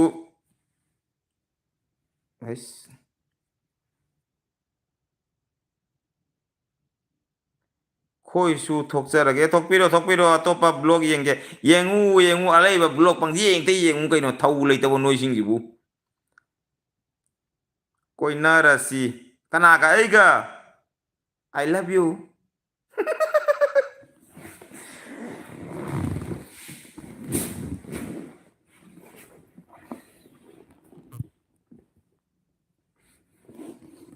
lakh लो कैदौगे ऐगी नुंसीबी तेन के नंगबुतनी ऐना खौरांग नंगाइरीबा मंगनी ताइबंगनी खंगदे तेन के नुंसीबी तउदुना लैरे कैदोंगोई लाकनी तेन के नुंसीबी नंगना लाकपा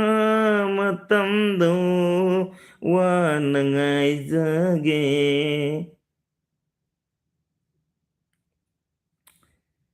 आई लेजरी ब्रो सीदोरे नोकपदा थैंक यू एम रेबिसन इबाई नंगी दो इबाई नंगी दो हेनमंद्रो अने करी हागरे हेनमंद्रो आई खंबा ngomongtre अमृता सर कप खमाने अमृता सर कप खमाने कमेंट से मरता ने ओइदो पादव जानजरा को जे ज्ञान तादरे इसई फाउदी नहीं रहे बाय थैंक यू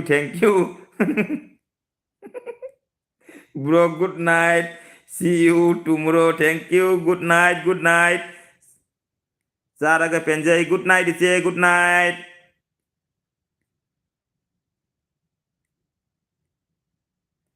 ꯄꯥꯅꯤꯡꯂꯒ ꯄꯥꯒꯅꯤ ꯄꯥꯅꯤꯡꯗ꯭ꯔꯒ ꯇꯣꯛꯀꯅꯤ ꯑꯩꯒꯤ ꯄꯨꯟꯁꯤ ꯑꯩꯅ ꯈꯪꯉꯤ ꯆꯥꯛ ꯆꯥꯔꯕꯣ ꯏꯕꯥꯏ ꯆꯥꯗ꯭ꯔꯤ ꯁꯨꯅꯤꯇꯤ ꯏꯆꯟ ꯆꯥꯗ꯭ꯔꯤ ꯆꯥꯛ ꯂꯣꯏꯁꯤꯜꯂ ꯊꯝꯃꯤꯃꯤ ꯀꯁꯥꯔ ꯀꯄꯜ ꯏꯆꯟ ꯂꯥꯛꯑꯦ ꯗꯗꯥ ꯆꯥꯛ ꯆꯥꯔꯕꯣ ꯆꯥꯗ꯭ꯔꯤ ꯆꯥꯛ ꯂꯣꯏꯁꯤꯜꯂ ꯊꯝꯃꯒ ꯂꯥꯏꯞꯇ ꯋꯥꯔꯤ ꯁꯥꯟꯅꯔꯤꯁꯤꯅꯤ ꯀꯨꯏꯔꯦ ꯂꯥꯏꯞꯇ ꯋꯥꯔꯤ ꯁꯥꯟꯅꯗꯕ ꯍꯥꯏꯗꯅ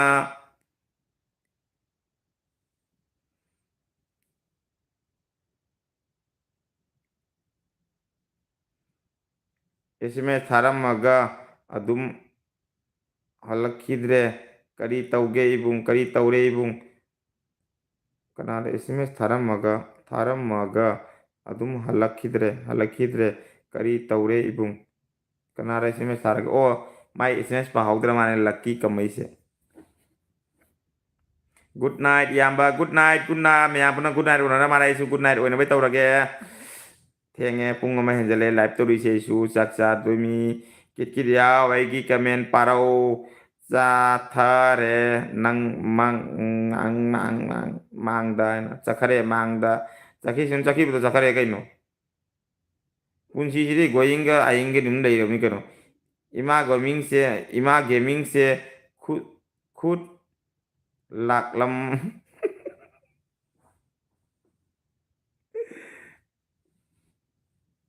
ꯏꯃꯥ ꯒꯦꯃꯤꯡꯁꯦ ꯍꯨꯁ ꯂꯥꯛꯂ ꯃꯥꯜꯂꯦ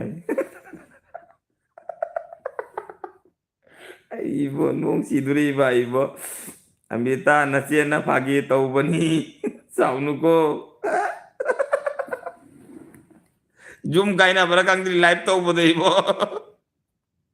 ꯀꯩꯅꯣꯅꯦ ꯏꯃꯥ ꯒꯦꯃꯤꯡꯁꯦ ꯂꯦꯝꯖꯈꯤꯗ꯭ꯔꯦ ꯍꯦ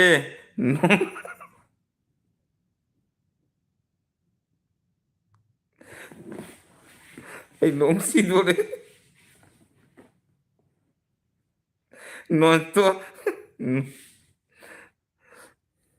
ꯅꯣꯁꯇ꯭ꯔꯣ ꯆꯠꯄ꯭ꯔꯥ ꯈꯪꯗꯦ ꯃꯥ ꯅꯣꯁꯇ꯭ꯔꯣꯅꯤ ꯃꯥ ꯅꯣꯁꯇ꯭ꯔꯣꯅꯤ ꯏꯃꯥ ꯒꯦꯃꯤꯡꯁꯦ ꯑꯦꯛꯗꯝ ꯍꯥꯏꯅꯤꯡꯉꯥꯏ ꯂꯩꯇ꯭ꯔꯕ ꯅꯣꯁꯇ꯭ꯔꯣꯅꯤ ꯆꯠꯂꯤꯁꯦ ꯗꯗꯥ ꯀꯔꯤ ꯌꯦꯟꯖꯥꯡꯅꯣ ꯀꯥꯡꯁꯣꯏꯒ ꯀꯥꯡꯉꯧꯒ ꯉꯧꯔ ꯊꯝꯃꯤ ꯏꯪꯅꯩꯕꯣ ꯀꯤꯠ ꯀꯤꯠ ꯌꯥꯎꯒ ꯄꯨꯡꯆꯥꯏ ꯆꯥꯕ꯭ꯔꯥ ꯈꯪꯗꯦ ꯉꯁꯤ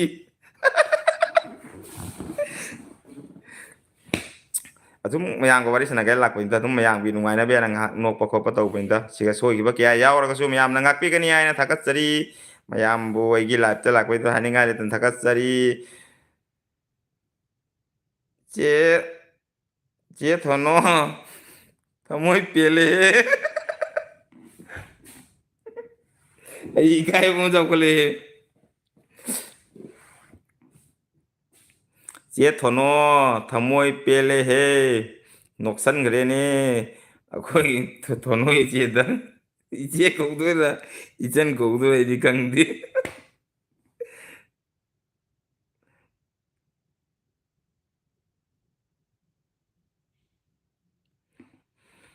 ꯅꯪꯒꯤ ꯀꯔꯤꯅꯣ ꯃꯥꯏꯁꯦ ꯑꯁꯤ ꯑꯣꯏꯗ ꯄꯥꯗꯕꯗ ꯁꯤ ꯉꯥꯡ ꯂꯩꯍꯦ ꯏꯕꯣ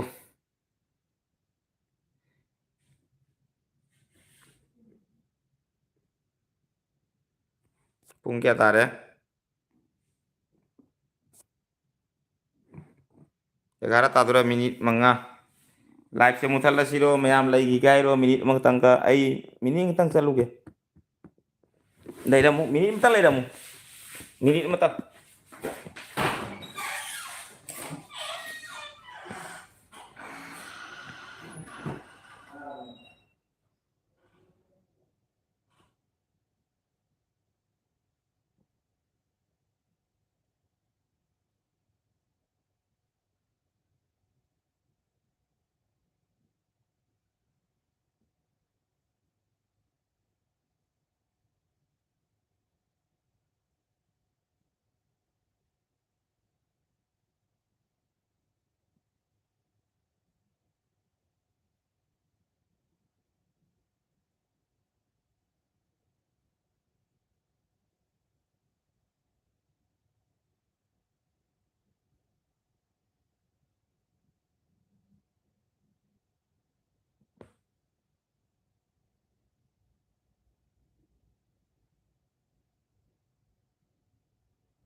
mayam leinaribo ai ising thauꯕꯅꯤ lai pe thingjanna ya ꯀꯩꯅꯣ ꯇꯧꯏꯁꯦ ꯀꯃꯦꯟ ꯀ ꯂꯥꯛꯇꯣꯏꯖꯥꯠꯂꯣ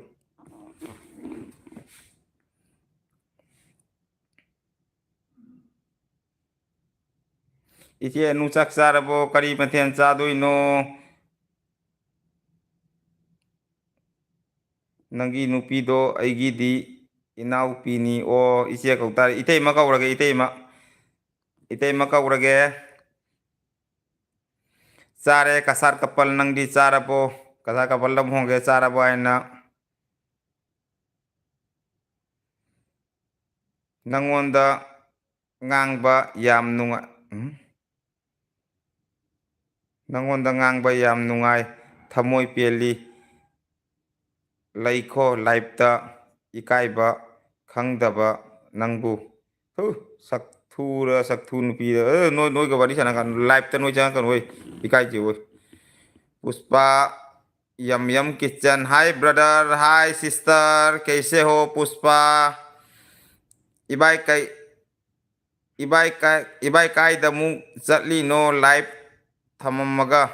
इसिंग थौबदोगिनी big friend brother thank you Rajkumar ओ इमा गेमिंग नचाना कौबसे ताद्रबो चुमी चुमी इबाई तौसलू खाइजलू खरा इबाईसु हयंग लाइव तौरने थबक तौगे बजन इमा गेमिंग काई इपा गेमिंग ओलंगे मा मीगी लाइव चरगा करी करी निशानो नंगना सीजन रिसे याम पामे यूट्यूब निशानी निशा पुंबदई हेलब निशानी निशा करंब निशानो पामगदब ऐना निशा पुंबदई हेलब निशानी निशा यूट्यूब इंगांग वाउजबी इसम समजबी मोमोंत नो खनबी असिंग बैसे ये फजबनी कैसे हो बेबी बाय हम ठीक है रिया ब्लॉगिंग आप कैसे हो चंदना इसे नुंगाई ब्रो ngasi की लाइफ से नुंगाई तब का फतरा फतरा फतरा रंग केली मेगी लाइफ से कहीं नो अमता तौरो ने ब्रोगी किट किट यावगी डायलॉग तो अदुरे में हम साहब और में तो के लेट्स गो बेबी लोग की किट याव तो जरा के हां में से को बेबी लोग की क्या दा बहुत लाउना यार वो राजकुमार ब्रो अनु इसे गुड नाइट अनु इसे नोक्सले इंगोंदा कई मथेन थोंग लगे आई कांगसोई का Congo तौरे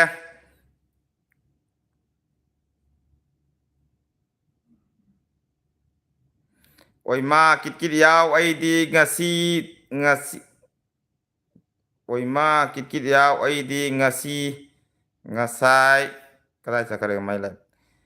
ngasai nei like tauram dene e kaide live tawrasu tawdasu ko akaiba leite khoida ji matam do loire lan khare Amrita भाभी नमस्ते सुपर सॉन्ग थैंक यू क्या मस्त गाना गाते हो baby bye thank you Riya blogging baby bye मैं blog bye हूँ thank you Riya blogging इंगांग तुम हौगले नंगी किट किट याव ताबदा नोकपदा सीरे नोय हेरोगी लाइव सीडी Amrita ngang bas sisu taba nungairi nungaibani itai ma nungaibani good night meyam good night anu iche oi ma gaming nang ima gaming si kare ima gaming ji ayeng surat oi ma ne bo ima yong tang purom sabat sajrai ba ima gaming je koi bani रिया नमस्ते मयाम पुनमक असाइसन लाक्सरे नमस्ते अगी live ते लाक्बे हानिंगाय लेतना असाइसन बुथागतसरी नंगना साबदा याम साउरगा ngangido kaigino ado acting ni Anukuman iche good night. You're from like loina laksa bani. Thank you Asai chan. Thank you. Kari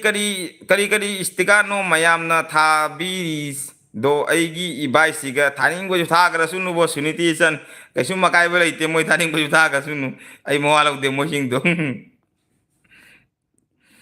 pele Chandra iche ko hero che sonoma suraman hai oi da pa da kari ngai kai sono chui no ne ai bu sono chui kai na su gyan ta sa khai jang ma thien ma koi lang na thong na cha ra ga kit yaw tawri ba ingon da bu sono mo chui ai na ko no sono do mai to ge ne ai ju khara am ko tai ja ge ne mai ja khara ngok thok na ba gi khara musala ba jong khara ngok thok ge muk tang adori miyam theng ga le ai su keno lo khal ru ge na puk se ba se tau ru ge kui le puk se ba tau do ba yang ko wari chana le ni nong ma ko phanga si ngasi gi already mayam da gi kai na ba gi ya tang lo ja ge baby blog se sa ra ge next live ta bum phang na si gi family ga lo na ngasi gi di chat na ba gi mayam da gi kai na ba gi ya tang lo ja ge kai sakharage gi ise ibai bro brother miyam kai sanna garage yam nungai dadagi life se thank you kasar kapal isan saksarabo da bijian hojai dagi aingon da call taura e noi kasar gi baby blog kit yaw do khangbra hairei o kai se sai san aise matek madi dum kaino da mogi hojai sunda viral chatla hai tare aduri miyam saba urumai to rage les do belo ki kit yaw kai do adu edu khara mate mo sala bai tare adu haji bodi kit yaw to di kit yaw do ina sem sara thamamme adu ma ji keno to uri khara ingnya ba khara ingda gare ai do ai sala am ko sagal uroge kit yaw to no bai honna jarage mayam de kaina bagi athang ta log jarage hoi bro good night thaja ga live hoi bro good night थाजागा live ngaijari ni o थाजा आइगी नुपी लाको मतम ngaijari mai soidan lakani next line lakani amrita nangi comment pabada sire aidi nokpada nokpa hona badai mine adori meyam yamba igi channel gi maram da khara haibiram mo Mr. Kasar haina Mrs. Kasar haina lebse meyam na khangbiraga di channel pai ba isin daw le ga na mayam nuksi biduna Mrs. Kasara ba le bese nupa nupi de khang de ko se nupa di mali ado Mrs. ana thabisri nupi ni ado Mrs. Kasara en thambase magi channel se mayam nuksi biduna mangone entry to biduna support to view yam pharang mani ai su entry to ge isan Mrs. Kasari san ai gi live ai gi kan comment dam ko sang birau adu ai changa ga yeng dang support to jirake adori mayam dai kaina bagi ya tang labjara ge ngasi gidi be blog ke chat na bai tawra ge live tagi next live ta phangna rasi next video dam phangna rasi kit ya goluna na adori mayam dai kaina bagi ya tang labjara ge ngasi gi chachara ge ko हाय नमस्ते भैया नमस्ते खुशिनी दीदी हम जाने वाला है अभी आई नुपानी याम्बा ओ Mrs अदो मिसेस है कई थमिनो मिंगमा थम्बिरो ब्लॉग रा ब्लॉगिंग ला इसागी अमा चैनल में कसार वेदी कसार ब्लॉगिंग थमु कसार मुकबांग करी यानी आईगी अदवा थम मिसेस थमु दो नुपी मार दो गिनबा अदोरे मैम दगी कायना बगी आतंग लबजरगे ngasi gidi bei blog chat na bai tabjarage kit yaw tabjarage aloi bagi hoina bei blog ki ai khoi gi dum kai ni hai tare mayam ne kaina bagi ya thang lawjo do video do ma ang ta hai jara mage adore let's go mayam bei blog chat na bai haurage good night mayam pun ma good night adore bei blog chat na bai torage mayam baby bijen aigi live lakani hairamu saita ji ibai gi moi anu iche anu kuman iche dugi live hayeng soidan lakani pung ai pung di hai bang amore ko aina phan ka khangok dre mai pung se do ibai pung dong dai biro please ibai ta pung dai biro ibai gi hayeng live lakani ibai gi live to mu phang na si hayang mayam ko wari sana si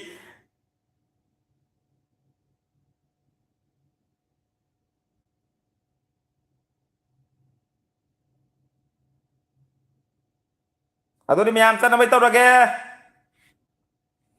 ai chak theng ya ba na tadi kana tawre ba video tadi pung ani hum tara cha bani ngasi di chak tong sai thonggan thamam ne inge pung tara ma to hele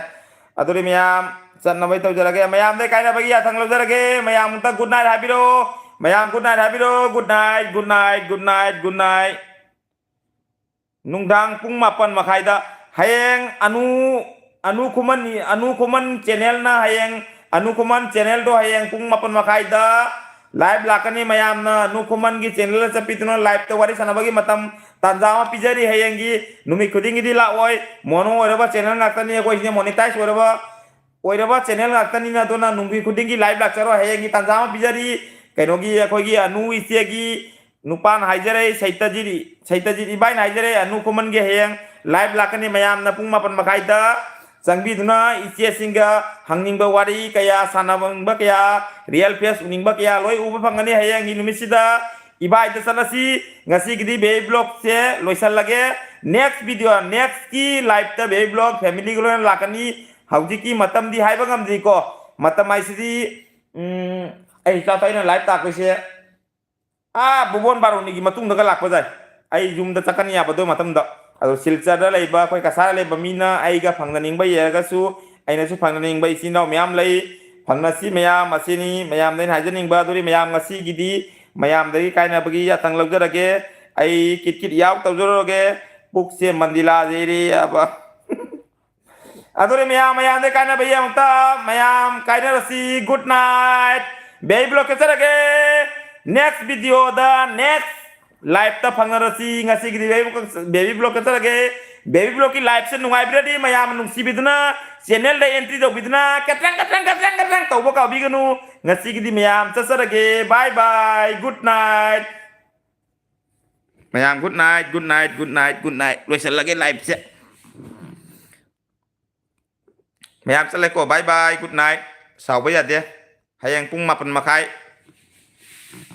anu kuman aduga mu phangnarase ko miyam ngasi gidi chasare bye bye good night kamai thingdu no kaw